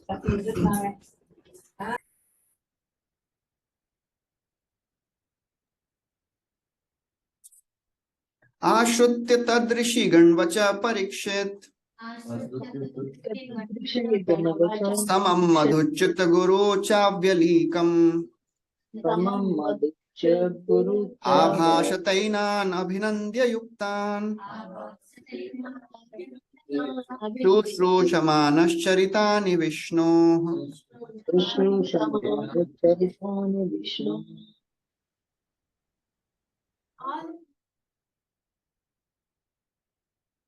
All that was spoken by the great sages was very sweet to hear, full of meaning and appropriately presented as perfectly true. So after hearing them, Maharaj Parikshit, desiring to hear the activities of Lord Shri Krishna, the personality of Godhead, congratulated the great sage. So the 4 qualities of the words spoken by sages are given here. Samam, Madhuchuta, Guru, and Avyalekam. So Chakravarti Thakur describes that. He says Samam means they are impartial. This is expressed when they said, we will remain here. They were impartial. Second, Madhuchuta. The words were flowing with honey when they praised him as the best of the devotee. They praised him. Bhagavata Pradhana. You are Bhagavata Pradhana. The first verse they said. So it was full of honey. They were really sweet to hear. Guru, they were very profound because they mentioned the planet devoid of passion. They told, Virajaskam, Vishokam. They were very profound. It was not an ordinary understanding. हमको लगता है इसमें क्या है, हम लोग तो day one से सुनते आ रहे हैं. That is the mercy of Prabhupada. We are hearing such big words. ISKCON में क्या ऐसा बड़ा word हम लोग एकदम ऐसा fluently we speak and outside people क्या बोल रहे हैं? Translation तो बोलो क्या बोल रहे हो, all मतलब ऐसा बड़ा word हम लोग बहुत बोलते हैं ना. Anyone can tell some big words which we speak in our anyways. Phantasmagoria, Prabhupada use करते हैं. क्या ये phantasmagoria? So all these words, they are really rare to hear. The place, spiritual world is Virajaskam, Vishokam. For us it is ठीक है ना, रोज सुन रहे हैं, but it is a very rare thing. They are profound. Guru, Avyalekam. The words were true because they said he would attain the planet. It was true. So hearing these 4 types of statements, he offered respects to them. And Virajaskam, Shokam, yeah.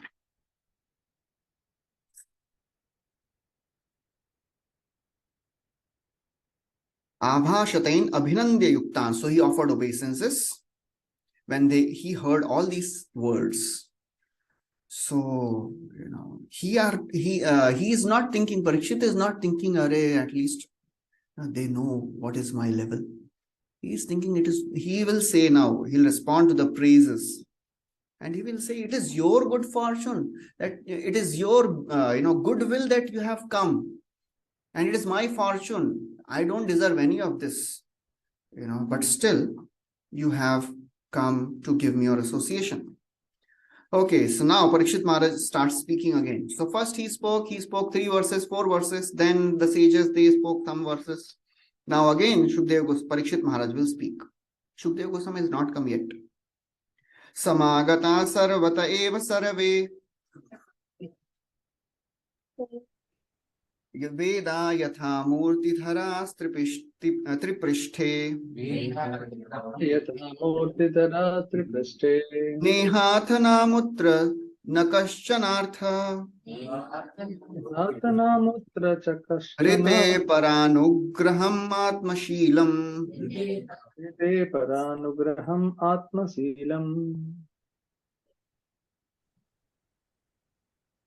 The king said, O great sages, you have very kindly ascended here, having come from all of the universe.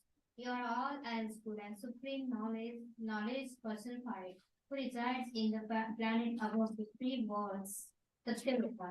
Consequently, you are naturally inclined to do good to others, but for this you have no interest either in this life or in the next. So he is glorifying the sages that you are traveling only for the welfare of people. You have no other interest. So Prabhupada also writes in the purport how devotees they travel everywhere just for the welfare of people in general. Mahad vichalanam nrinam grihinam dina chetasam nishreyasaya bhagavan kalpate nanyatha kvachit. Garga Muni is telling to, Nanda Maharaj is telling to Gargacharya that people like you, they travel for the welfare of people in the world. He continues now. Tataschava prichamimam vipriche Vishrabhya vipra iti krityatayam Sarvatmanam riyamanaischa krityam Shuddham cha tatram rishatabhiyuktaihi. O trustworthy Brahmanas, I now ask you about my immediate duty. Please, after proper deliberation, tell me of the unalloyed duty of everyone in all circumstances, and specifically of those who are just about to die. So this is the situation of everyone in this world. Tatascha, therefore, O Brahmanas, Pricham, I am asking about my immediate duty. Immediate duty he is asking.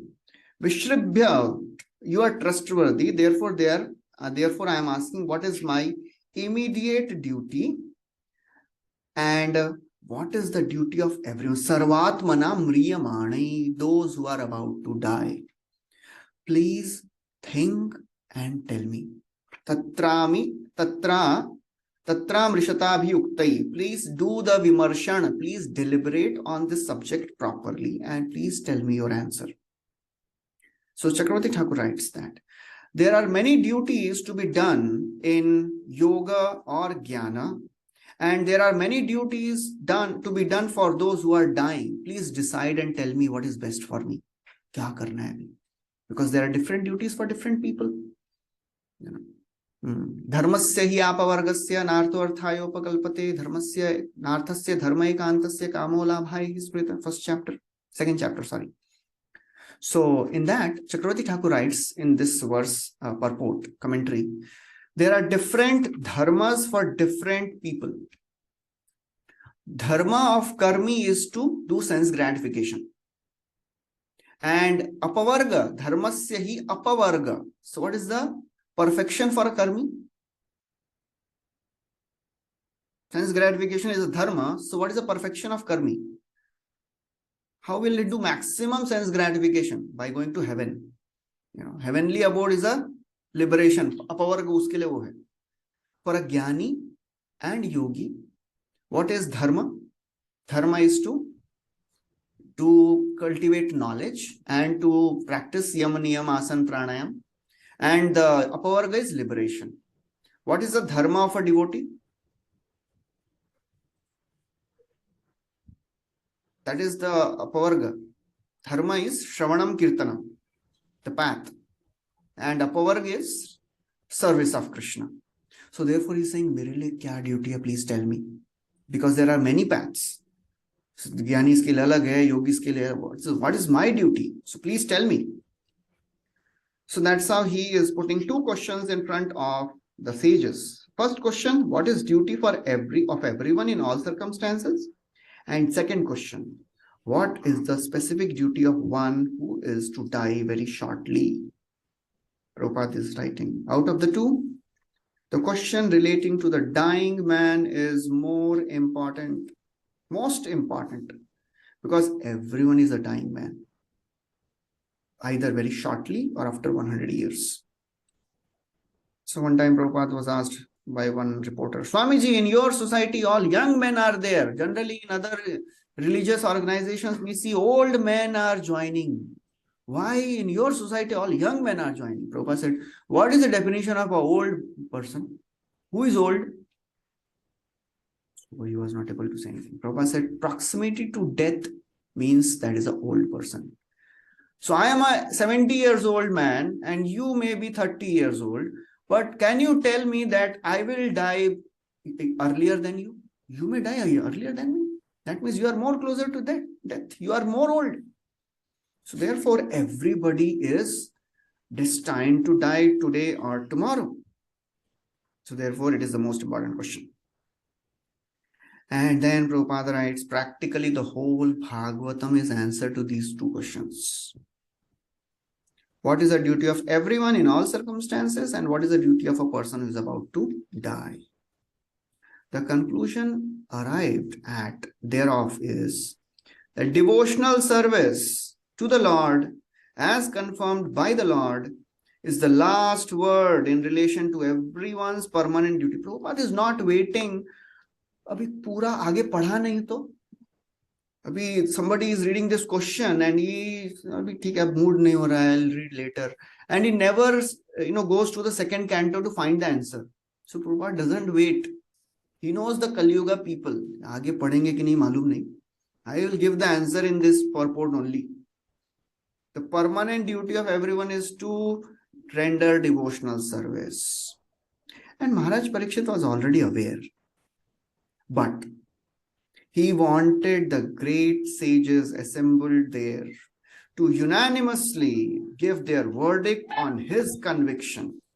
So our convictions should be approved by the authorities. That's what he is telling again and again. So he's saying, my opinion will become conviction if you approve it. So therefore, whatever our convictions are, whatever our understandings are, we should get it confirmed and approved by the senior devotees. That is very, very important. Okay, so as Parikshit Maharaj asks this question, please tell me the duty of everyone and duty of a person who is about to die.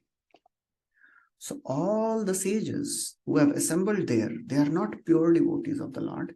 Some are pure devotees. All the list is there. They are all pure devotees. बहुत लोग हैं ना. There some are yogis, some are jnanis, some are Gyan Mishra, some are Yoga Mishra. There are all varieties of people. ISKCON program nahi tha. It is an open program. Everybody was coming. So as Parikshit asked this question, there was a disagreement in the sages. What is the right path? So they are now confused. So what should we tell? Because they have to come to a conclusion. He says, please deliberate. Tatrabri mishra yuktai. Tatramri shata abhiyuktai. Please do vimarshan and please tell me. I don't want two answers. I want only one answer. Please give me the final conclusive answer. So Chakravarti Thakur writes, all these various sages, they were not able to come to any agreement. Gyan hai, yoga hai, ashtanga hai, what is the right process to do? Charity hai. So they desired the appearance of Shukdev Goswami because they knew that Shukdev Goswami can answer this question. And they were glancing at the path. And as they're seeing, Shukdev Goswami arrives. Tatra bhavad bhagavan vyasa putro Tatra bhavat bhagavan yadrichayagam atamano anapekshaha Yadrichayagam atamano alakshyalingo nijalabhatushto Lakshalingo nijala vritascha balairavadhuta veshaha.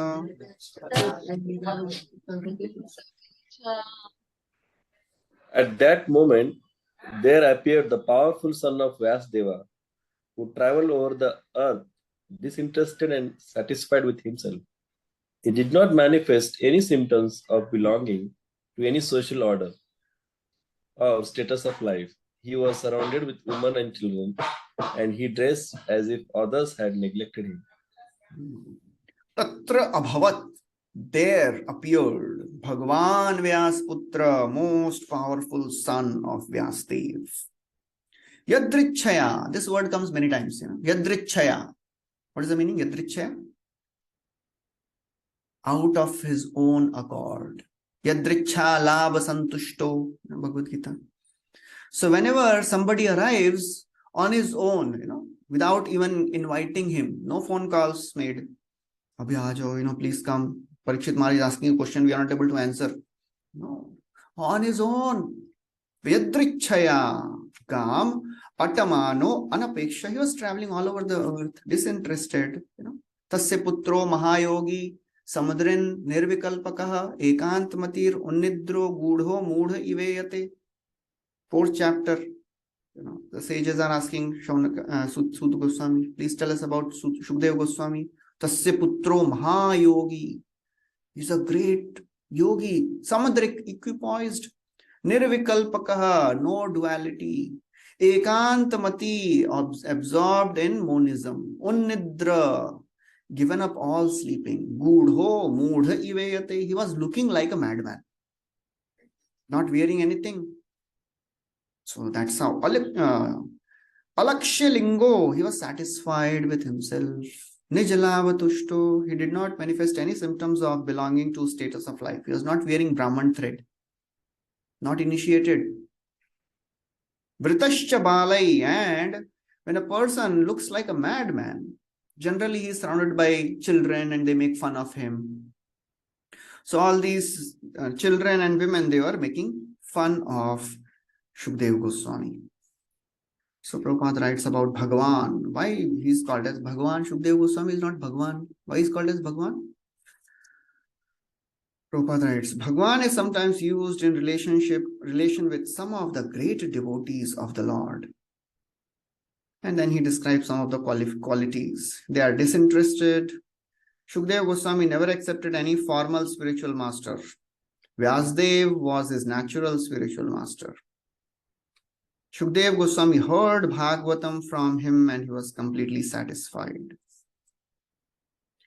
Shukdev Goswami was already in that status of complete liberation. So he did not require any of these, external purificatory process. And then Prabhupada quotes this pastime. He was walking naked and some young girls were taking bath and he was not disturbed. So that's how he was completely detached. And then next verse. He looks like a sweet 16 years old, very delicate boy. Tam dvashtya varsham sukumara pada karorupahvam shakapolo gatram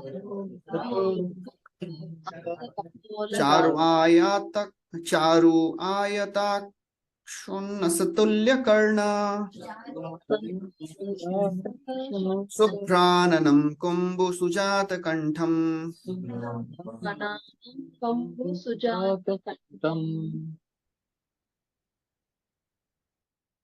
This son of Vyasdev was only 16 years old. His legs, hands, thighs, arms, shoulders, forehead, and the other parts of his body were all delicately formed. His eyes were beautifully white and his nose and ears were highly raised. He had a very attractive face and his neck was well formed and beautiful like a conch. So he was 16 years old. He was not actually 16 years old. He looked like 16 years old. He was many, many years old. The description of Shukdev Goswami comes in Bhagavatam in two places. When Bhishma was retiring, he is about to leave his body. You see the description. In that, Shukdev Goswami is also there. When Krishna goes to meet Shrutdev and Bahulashva, he takes all the sages. In that retinue, Shukdev Goswami is there. So he looked like 16 years old. He was not 16 years old. He was born many years back. So he has a beautiful bodily feature. He was very attractive. The Prabhupada writes, a person is honored for his advancement and not for his achievement, not for advanced age. A person can be older by experience and not by age. So Prabhupada is taking just the literal understanding. He was 16 years old and he is just making a point that somebody may be Vaibhav Vriddha, somebody may be Jnana Vriddha. Somebody may be elder by age, somebody may be elder by knowledge and his achievement. So therefore, Shukdev Goswami, he was more experienced in knowledge than all the sages present there, although he was 16 years old only. Next verse, translation. Somebody can read. His collarbone was fleshy, his chest broad and thick, his navel deep, and his abdomen beautifully straight. His arms were long, and curly hair was strewn over his beautiful face. He was naked, and the hue of his body reflected that of Lord Krishna. Next verse. Translation. He was blackish and very beautiful due to his youth. Because of the glamour of his body and his attractive smile, he was pleasing to women. Though he tried to cover his natural glory, the great sages present there were all expert in art of physiognomy, and so they honored him by rising from their seats. So in any great person's body, there are 32 bodily symptoms. Anyone knows? Chaitanya Charitamrita describes 6 parts are broad, 6 are fine, 3 are very small. Should I find out?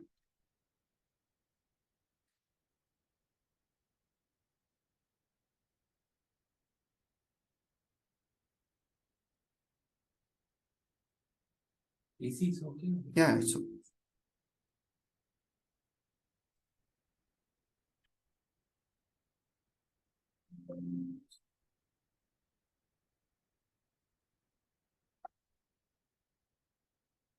okay. पंच दीर्घ पंच सूक्ष्म सप्त रक्त षडुन्नतः त्रिरस्व पृथु गंभीरो द्वात्रिंश लक्षणो महान. So 5 are large. Panch dirgha. What are the 5 large parts? Nose, arms, chin, eyes, and knees. Panch shukshma. 5 are very fine. Skin, fingertips, teeth, hair on the head, and hair on the body. 7 are reddish. Eyes, soles, palm, palate, nails, and upper and lower lips. Shadunnataha, 6 are raised, chest, shoulders, nails, nose, waist, and mouth. 3 are small, neck, thighs, and male organ. 3 are broad, waist, forehead, and chest. And 3 are grave, navel, voice, and existence. So that's how all these symptoms are present in great personalities. So Prabhupada writes in the 27th purport, all the signs described in connection with the bodily features of Shukdev Goswami are uncommon symptoms typical of great personalities according to physiognomical calculations. Just by looking at him, the great people could understand he is not an ordinary person. But all these children and the ladies of that society, they were making fun because they were not aware of it. Now, as he enters, what happens? Savishnurato atithaya agataya tasmai saparayam sirasha jahara tato nivritya hiya buddha striyorbhaka Mahasane sopavivesha pujitaha.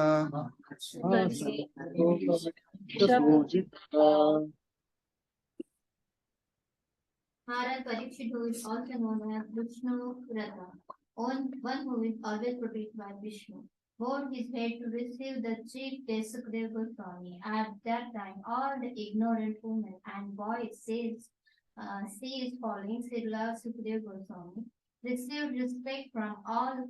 Sukadeva Goswami took his exalted seat.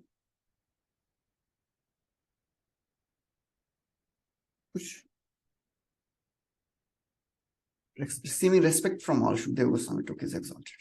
Okay. So that's how when he entered the assembly of all the sages, everybody got up. The who is who of the universe is sitting there in the assembly, and as he enters, everybody got up. So all these children, they are thinking, kuch to, he is not an ordinary person. Everybody is getting up. So they, just stopped. They ceased. Everybody is getting up except, Vyasdev and Narad Muni. So, and few others, Prabhupada writes. Except Vyasdev, Narad, and few others, everybody stood up Maharaj to welcome, to greet Maharaj, to greet Shukdev Goswami. Everybody got up. Shukdev Goswami also exchanged the greetings and reception by embrace, shaking of hands, nodding and bowing down, especially before his father and Narad Muni. So he is meeting maybe his father after a long time, maybe. So he is greeting his father, embracing him. 9th canto describes, what happened after Vyasdev is running after Shukdev Goswami. And he is, that was Ajuhava. He's calling, oh son, please come back. How does it start? Yam pravrajantam anupetya peta kirtyam dvaipayano virhakatara ajuhava. So he's calling, oh son, putra, putra iti. So Shukdev Goswami is going and he's not stopping. And at one point of time, he sees that my father is really getting disturbed. So he stops and he creates an expansion of himself, and he says, you take him. So another Shukdev Goswami goes with Vyasdev and he gets married and he had a daughter. So that description comes in the 9th canto. And then this Shukdev Goswami went. So now he is meeting all these sages and Vyasdev first time. Not first time, he is meeting after a long time. So he was offering respects to everyone. And Prabhupada writes, he was offered the presidential seat at the meeting. When he was so received by the sages and the kings, the street boys and less intelligent women who followed him were struck with wonder and fear. So they retired. So then the 30th verse, Shukdev Goswami is compared to be a moon in between all the stars. Sa samvritastatra mahan mahiyasam Brahmarshi Rajarshi Devarshi Sanghaihi Varochatalam Bhagavan Yathindur Graharkshatara Nikarai Paritaha.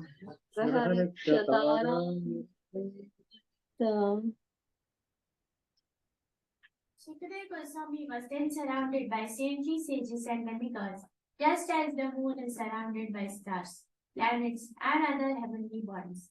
His presence was gorgeous and he was respected by all. So just by being present there, everybody could see that he is not an ordinary personality. Who were there? Brahmarshi. Vyasdev was Brahmarishi. Narad Muni was Devarshi. And Rajarishi, there were Parshuram, like kings, they were Rajarishi. So all these people were there. They all understood. Although Prabhupada writes, Shukdev Goswami was not Brahmarishi, not Rajarishi, not Devarshi, nor was an incarnation like Narada, Vyasa, Parshuram, yet he excelled them in respects paid. That means the devotee of the Lord is honored, more honored in the Lord than the Lord himself. So that is how, and Lord wants it. Lord wants, you don't glorify me, I am okay with that. But if you disrespect my devotee, I will not forgive. I will not tolerate this. So in Bhagavatam, we started, with a description that there are 3 pairs of speakers in Bhagavatam. Narada and Vyas, Shaunakadi Rishis and Suta Goswami, and in the first canto, not in the Bhagavatam, in the first canto. Maitreya Muni and Vidura. That is there in the first canto. Narada Vyas, then Shaunakadi Rishi and the Suta Goswami, and third is now Shukadeva Goswami and Parikshit is coming. So of the 3, the third combination is the best combination. Shukdev Goswami and Parikshit, because both are pure devotees. Because it depends on the level of the audience and the speaker, which will describe the conversation, the level of conversation. If both are pure devotees, you can understand the level of conversation must be at that level, So therefore, if 2 ordinary sadhakas are talking, what they will talk? Apna lust bahut problem there hai, I am really troubled by anarthas. Pure devotees will not talk all these things. They will relish Krishna Katha, and they will plan how to take a devotee out of the problems. Therefore, Shukdev Goswami and Parikshit Maharaj, their combination is the best because both are renounced, both are detached. Vyasdev was despondent, and Shaunakadi Rishis, they were doing it for the welfare, and then they became pure devotees later.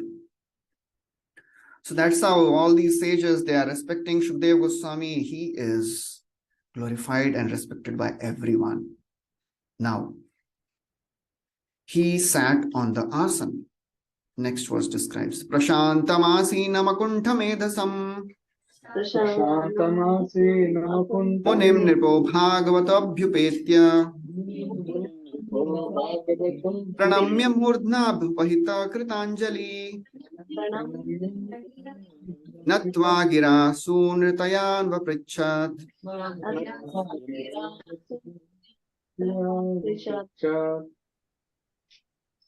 Sage Sukdev Goswami sat perfectly pacified, intelligent, and ready to answer any question without hesitation.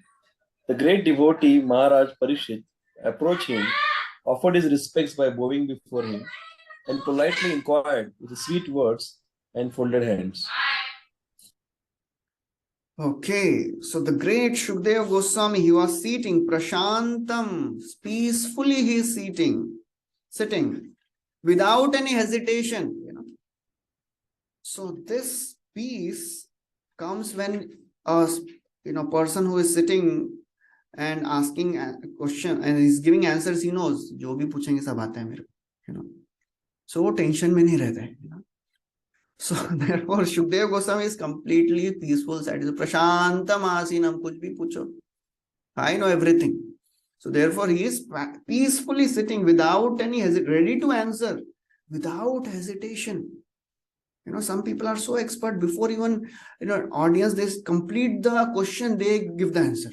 Because abhi kya puchega, abhi yahi puch raha hai, So that's why in the typical our journey of self-discovery discourses, when all the questions are very typical, So question khatam hone ke pehle hi, speaker gives answer, so the audience, kya bina question sunenge aap answer de rahe hain. So all this Sukdev Goswami knew everything. So he was sitting without any hesitation. Pranamya murdhna abhivatana. Shukdev Goswami, Parikshit Maharaj, he offered his obeisances.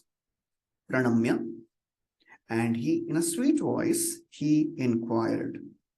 So in the purport, Prabhupada describes that this is a combination of a perfect spiritual master and a perfect disciple.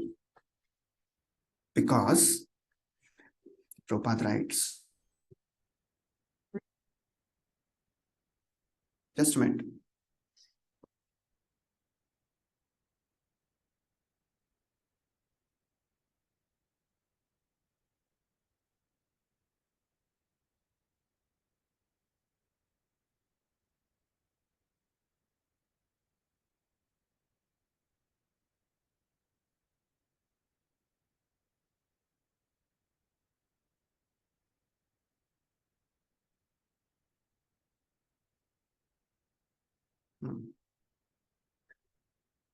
So Prabhupada writes, the scriptural injunction is that one should humbly approach a spiritual master to understand the transcendental science. Which verse?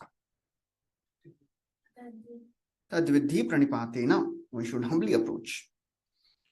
Maharaj Parikshit was now prepared for meeting his death.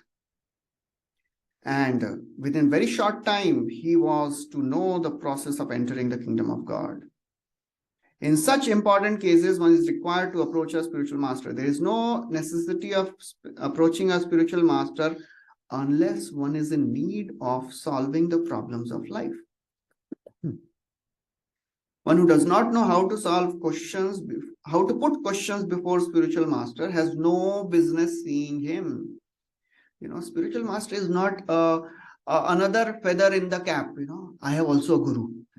हम भी spiritual हैं, हम भी मंदिर जाते हैं, I have also a guru. No, spiritual master is a person who can solve the problems of life. You don't put questions of material world, that I have this problem, that problem. One businessman approached Prabhupada and said, Swamiji, I have one company in Jaipur, I have one company in Delhi, one company in another state, and I am so very, stressed. Prabhupada said, don't worry, you give all the company to us and you sleep nicely. So this person said, no, Swamiji, I am trying to manage them properly, but sometimes I become disturbed. Prabhupada said, he told one of his disciples, please take his number. So we'll take care of you, don't worry. So he said, no, Swamiji, I am taking care. I'll come later.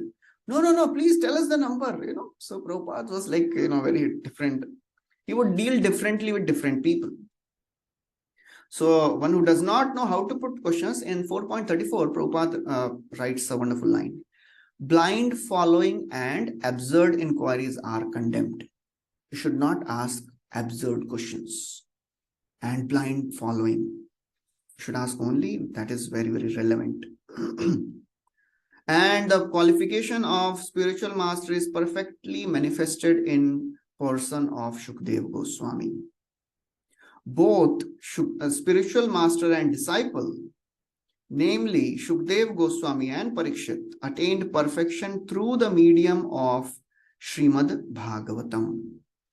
So that is the combination. A perfect spiritual master and perfect disciple. Both attained perfection. So a person who is speaking Bhagavatam and a person who is hearing Bhagavatam, both get equally benefited. It is not that, a speaker gets more benefit. Of course, hearing from the spiritual masters and the great devotees, that is beneficial, but they also get benefited when they speak Bhagavatam.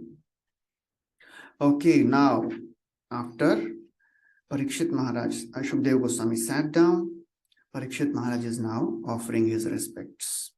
And he begins by offering his obeisances and submitting his fallen condition again. Parikshit Uvacha Aho Adya Vayam Brahman Shatra Bandhava Kripayati Rupena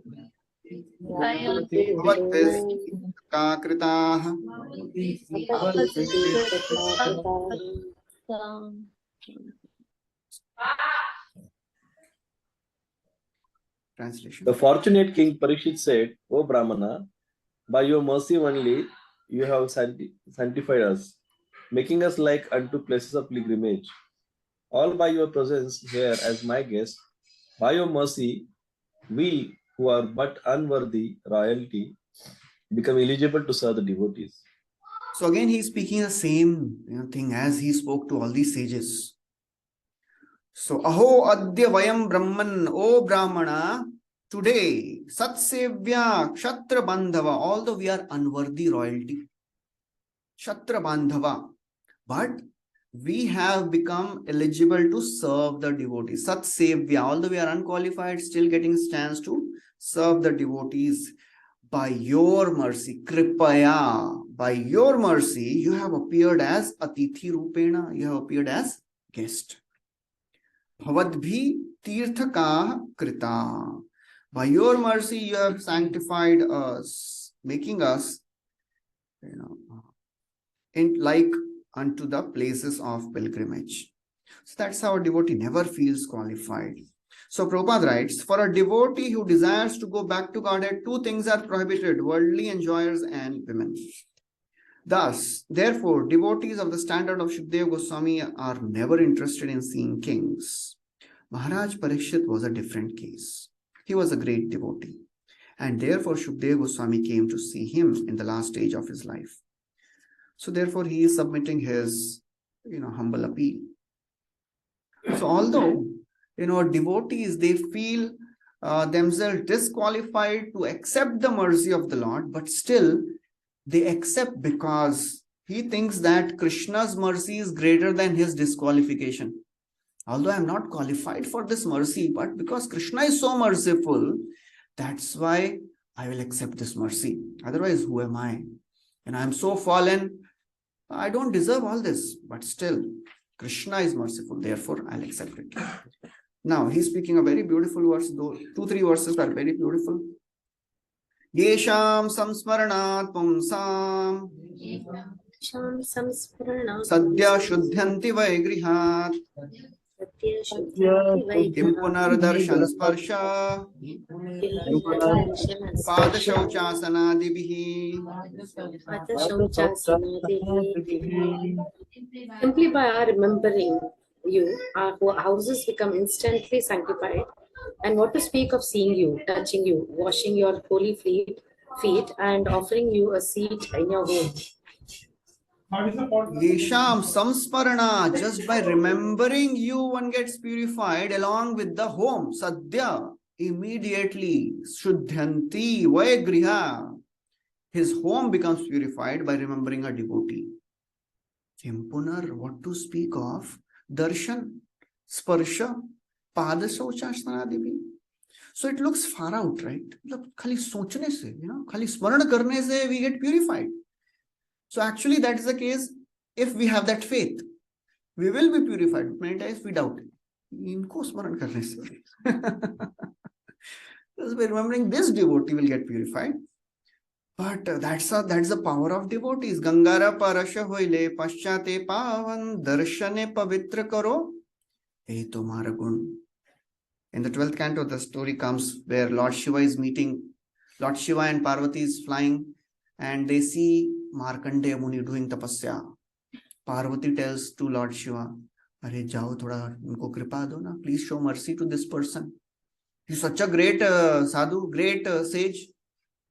Lord Shiva says, "Look, he doesn't need any of our benedictions. He's beyond. Still, we should go and talk to him, because talking to devotees like Markandeya is beneficial for us." Athapi samvadishyamo bhavani etena sadhuna ayam hi paramo labho nidam sadhu samadam.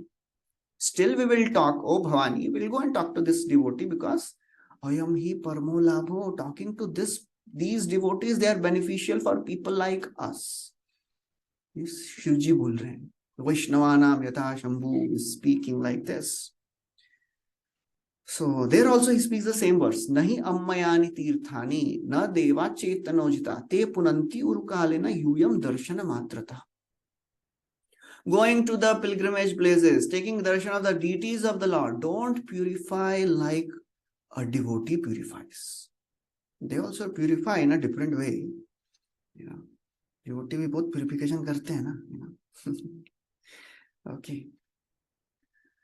So he is glorifying that you have purified our home. And then, okay, Prabhupada writes, a householder who dishonors such holy orders is a great offender. It is therefore enjoined that a householder who does not bow down before a saint at once must undergo fasting for the day in order to neutralize the great offense. Prabhupada was speaking a class, and he spoke this. If you see a sannyasi and you don't bow down, you should fast. So the devotee asked, Prabhupada, what if one doesn't fast? Then what will happen? Prabhupada said, then you'll go to hell.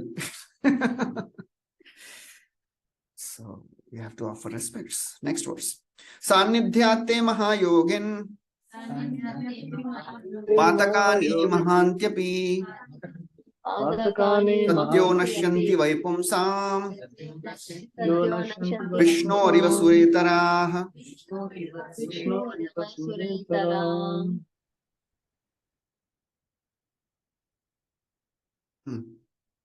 Just as the atheist cannot remain in the presence of the personality of Godhead, so also the innumerable sins of a man are immediately vanquished in your presence, O saint, O great mystery.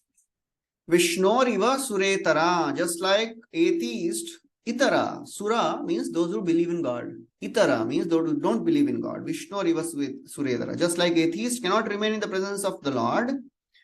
Sannidhyate mahayogi, O saint, O great mystic, just in your presence, patakani mahanti api, even unlimited, invulnerable sins are vanquished. Sadhya, this word is coming again. Sadhya, immediately.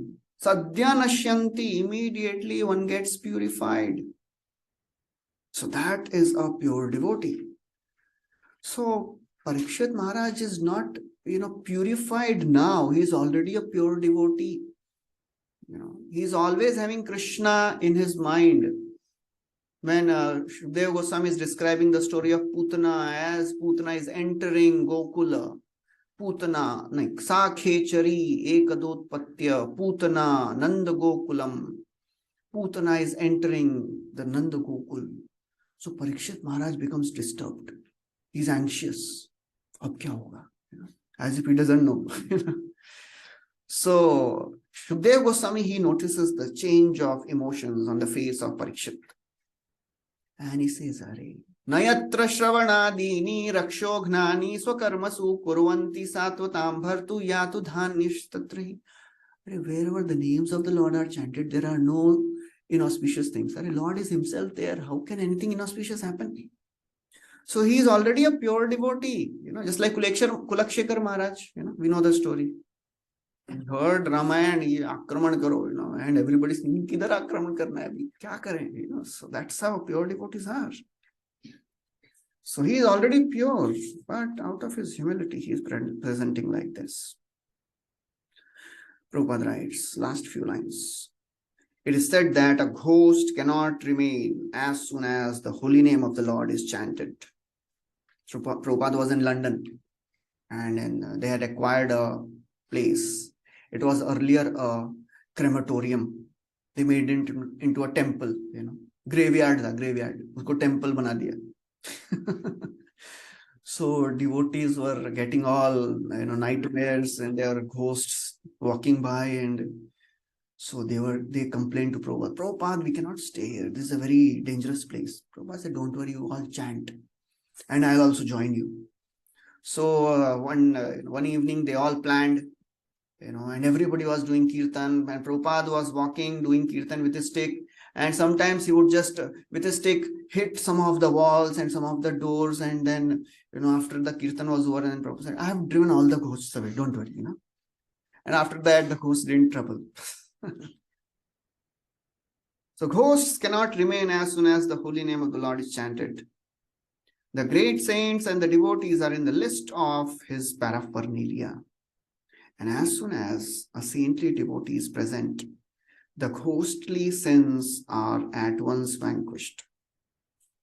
Just by being in the presence of a devotee, all the sins get destroyed. Then Parikshit Maharaj speaks this another verse, because I am related to Pandavas, that's why Lord has sent you, oh Shukdev Goswami. Api me Bhagavan Preetaha Krishnaha Pandu Sutpriyaha Paitra Shvaseya Prityartham Tat Gotrasyata Bandhavaha. Lord Krishna, the personality of Godhead, who is very dear to sons of King Pandu, has accepted me as one of those relatives just to please his great cousins and brothers. Hare Krishna. So he is very clear about his understanding. I am not receiving mercy because I am a great devotee. I don't deserve it. If a devotee thinks I deserve this, that means he is not at all deserving this. So a devotee never thinks I am qualified, but everybody else feels he is qualified. The more we feel I am not qualified, the more we actually become qualified. Just like Akrura, as he entered Vrindavan, he sees the footprints of Krishna on the Vrindavan, and then he's saying, I am so sinful. It is by the mercy of the Lord I am getting darshan. Maivam mamadhamasyapi syateva chuta darshana riyamana kalanadya kvachit tarati kaschanaha. I am so sinful, adhama, I don't deserve to see Krishna. But kuch to somehow by the inconceivable good fortune, just like in the waves of rivers, two straws, they come together and then they get separated. Similarly, Krishna has shown mercy, and today I will get darshan of the Lord. So they never accept that I actually I am qualified. Bas main soch hi raha tha koi bolega mere ko. They never feel like that. So he is saying, oh, I am related to Pandavas, and Krishna is dear to Pandavas. Therefore, he is giving mercy to me, and therefore he has sent you, O Shukdev Goswami. Because whenever a devotee is dear to somebody, whenever a person is dear to a devotee, Lord takes care of that person also. Any example? A relative of a devotee is also cared for.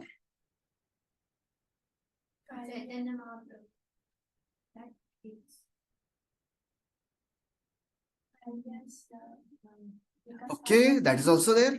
Kaliya's wives were devotees. That's why he was not killed. बोले devotee का contact है, चलो छोड़ दो इसको. Sarvabhauma Bhattacharya, his son-in-law, Amogha, he criticized the Lord and he was suffering cholera and he was about to die. Lord delivered him, and then Sarvabhauma Bhattacharya, he came to him and he said, oh my Lord, why did you deliver him? Should have died. अच्छा होता मेरी बेटी, she would have become widow. सार्वभौम गृहे दास दासीये कुकुर सेह मोर प्रिय अन्य जन रहु दूर. So Mahaprabhu says, Arey, what to speak of your son-in-law, your das dasi or dog is also dear to me. So what to speak of anybody else? So that is how a devotee is. So he never feels I am qualified. So Prabhupada writes, the Lord gives special protection to the family members and descendants of a devotee, even though such members are themselves not devotees. One time, Gaurang Prabhu, he was telling that he went to his hometown after 10 years. He went first time. So all his relatives had come. So one other devotee, Govind Prabhu, he was giving class and he spoke, Arey, if one person in the family becomes devotee, 21 generations get benefited. So after the class, one of his brothers, Gaurang Prabhu's brothers, he came and said, please continue. Continue practicing. Kuch bhi problem hai, mujhe bolo, you stay there. So that is how, hum log kuch nahi karenge, you do. So even though the members are themselves non-devotees, they get benefited. But how and when they'll get benefited? That is a question. So they will get benefited for sure. Lord has special, concession for family members of devotees also. And then Prabhupada gives example of Prahlad and Hiranyakashipu. Lord is so kind that he gives all protection to the family members of his devotees. And thus, a devotee has no need to bother about his family members, even if one leaves such family members aside to discharge devotional service. Prabhupada gives the example of Dhritarashtra and Gandhari. They departed, and Yudhishthira was thinking, how will I take care of them? How they will survive. So Narad Muni told, don't worry, Krishna has planned for everything. He continues, next verse. Anyatha te avyakta gate darshanam na kathandranam vitaram riyamanana sansiddhasya vaniyasaha.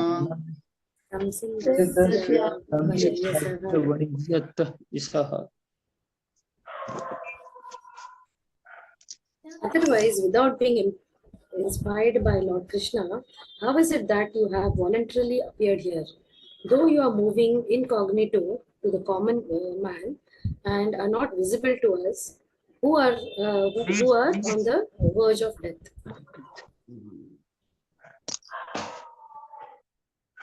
So anyatha te avyakta gati, otherwise it is very difficult to see you because you are not visible always. Because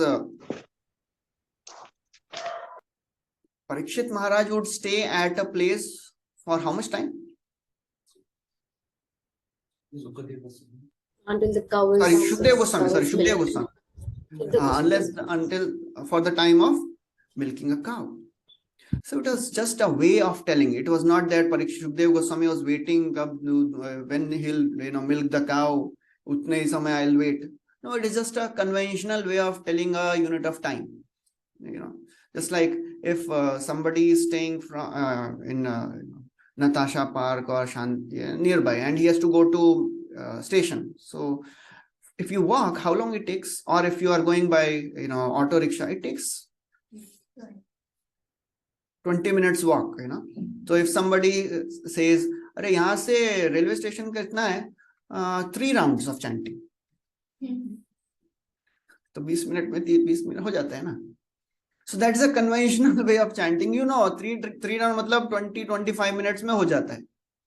So that is the same way he is telling. Okay, he would stay only for the time the cow is being milked. So he is not going to drink milk. He was just going to purify that house. So therefore he is saying, Nitaram Riyamananam, how is it possible? I am so fortunate that you have appeared on your own voluntarily. Otherwise, you don't appear to anyone. Nitaram Riyamananam Samsiddhasya Vaniyasaha. And you are incognito. You don't move around in the cities. You would stay in the forests. So therefore, it is great fortune. So Prabhupada writes, the great sage Shukdeva Goswami was certainly inspired by Krishna to appear voluntarily before Maharaj Parikshit, just to give him teachings of Bhagvatam. One can achieve the nucleus of devotional service of the Lord by the mercy of spiritual master and personality of Godhead. What is this nucleus? That is Bhakti Lata Bij. Prabhupada is using the very interesting term, nucleus of devotional service. What is this Bhakti Lata Bij actually? How do you define Bhakti Lata Bij? And what does spiritual master give? Bhakti Lata Bij. Guru Krishna Kripaya Paya Bhakti Lata. Ye hota kya Bhakti Lata Bij? Anyone knows? Prabhupada writes in one of the Chaitanya Charitamrita purports, the method, rules and regulations by which one is systematically trained in the practice of devotional service constitute Bhakti Lata Bij. और कुछ नहीं है, ऐसा कुछ बीज निकाल के देते नहीं है. It is just a training. I'll tell you the exact purport also. Just a minute. It is in Madhya Leela.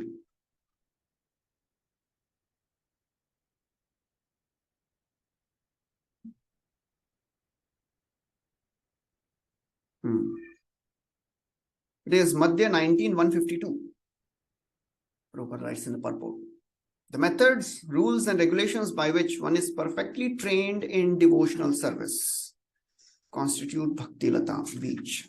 So that's what Prabhupada is writing as a nucleus of devotional service. Okay, and then Prabhupada writes, one who is not authorized by the Lord cannot become Guru. As soon as a true representative of the Lord is met by a devotee is assured a guarantee for going back to Godhead. Last line, Prabhupada writes, the conclusion is that to get assistance and help of a bona fide spiritual master means to receive the direct help of the Lord. Yasya prasadad bhagavad prasado. Now, last 2 verses, 3 verses, 4. We'll complete this canto. 5 more minutes. Atha prichhami samsiddhim yoginam paramam gurum purushasya yatkaryam kriyamanasya sarvatha.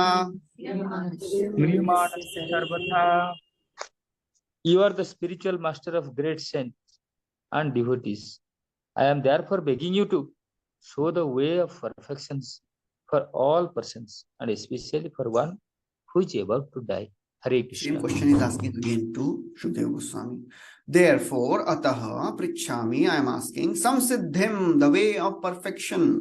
O yoginam paramam gurum, O spiritual master of all the sages, all the devotees. Purushasyeha yat karyam, what is the duty of a person who is about to die? And mriyamanasya, purushasyeha, what is the duty of all? And mriyamanasya, duty of one who is about to die. That is the first question. Prabhupada writes, unless one is perfectly anxious to inquire about the way of perfection, there is no necessity of approaching a guru. A spiritual master is not a kind of decoration for a householder. Generally, a fashionable materialist engages a so-called spiritual master without any benefit. So therefore, such type of question should be asked. Not just how can I improve my material life? That is not a question. Prabhupada went to one life member and he was telling, oh, she's my wife, he's my son, he's my grandson. And then he went inside to do something. So, and Prabhupada said, and this is my sex life. Prabhupada never leaves anyone. So therefore, whenever somebody approaches a spiritual master, they don't have to show their material accomplishments. They have to be humble and ask, how can I come out of this material entanglement? Yash, and the next thing is asking, Yash shrotavyam atho japyam yat kartavyam nibhi prabho smartavyam bhajaniyam va bruhi yadva viparyayam.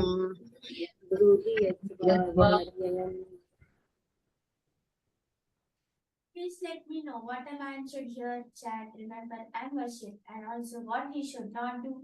Please explain all this to me. So what he should do, what he should not do. So people, as Parikshit Maharaj is asking for the welfare of everyone, not for himself. That is the mood of a devotee. He's always thinking of others. In the third canto, when Vidurji meets Maitreya, Vidurji was directed by Uddhava to go to Maitreya for what? Anyone else? Why did he send Vidur to? Why did Uddhava send Vidur to Maitreya? Because Krishna had instructed Uddhava and Maitreya the last teachings, and Uddhava did not want to give that to Vidura because he felt that he was not eligible. He was probably younger or something of that sort. So he said that Maitreya is the best person to give you those teachings. So, if he was sent to ask the, what he said is the highest knowledge, which was not given to even, anyone else. That was given to Uddhava. And Uddhava said, okay, I was there, but Maitreya also heard. Please go and ask him. So abhi jaake pehla kya puchna chahiye question? Please tell me about the, paramam sthiti. Yes, the paramam sthiti of the Lord. Please tell me. So when he goes and asks, what was the first question he asks Maitreya Muni? He says, people of this world, they are suffering. They are trying to enjoy in this world, but they are suffering.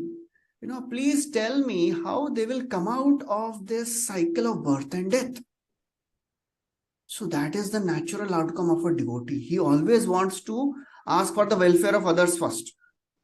So therefore, he is asking for everyone's welfare. Just like Prahlad Maharaj, when he asked, when he was there praying to Lord Narasimha, he said, Prayena deva munayo so mukti kama maunam charanti nijanena parartha nishtha.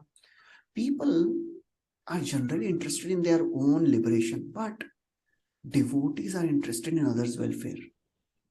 So I am just wondering how these people will get benefited. Shoche tato vimukha chetasa indriyartha maya sukhaya bharamudvahato vimudhan. I am just lamenting how these people will get benefited. That is what is happening here. Parikshit Maharaj is asking for everyone else's welfare. What is the duty of a man? What we should hear, chant, remember, worship, and what he should not do. Nunam bhagavato brahman Griheshu grihamedhinam na lakshyate hi avasthanam api godohanam kuchit.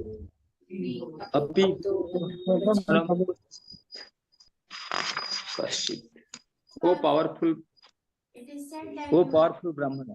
houses of men It is said that. Okay, so he knows that Shukadeva Goswami doesn't stay for long. So it is our great fortune that we have come. So please enlighten us. So Prabhupada writes in the last few lines, householders should be intelligent enough to get some transcendental information from visiting sages. Householders should not foolishly ask a patient to deliver what is available in the market. That should be the reciprocal relationship between the saints and householders.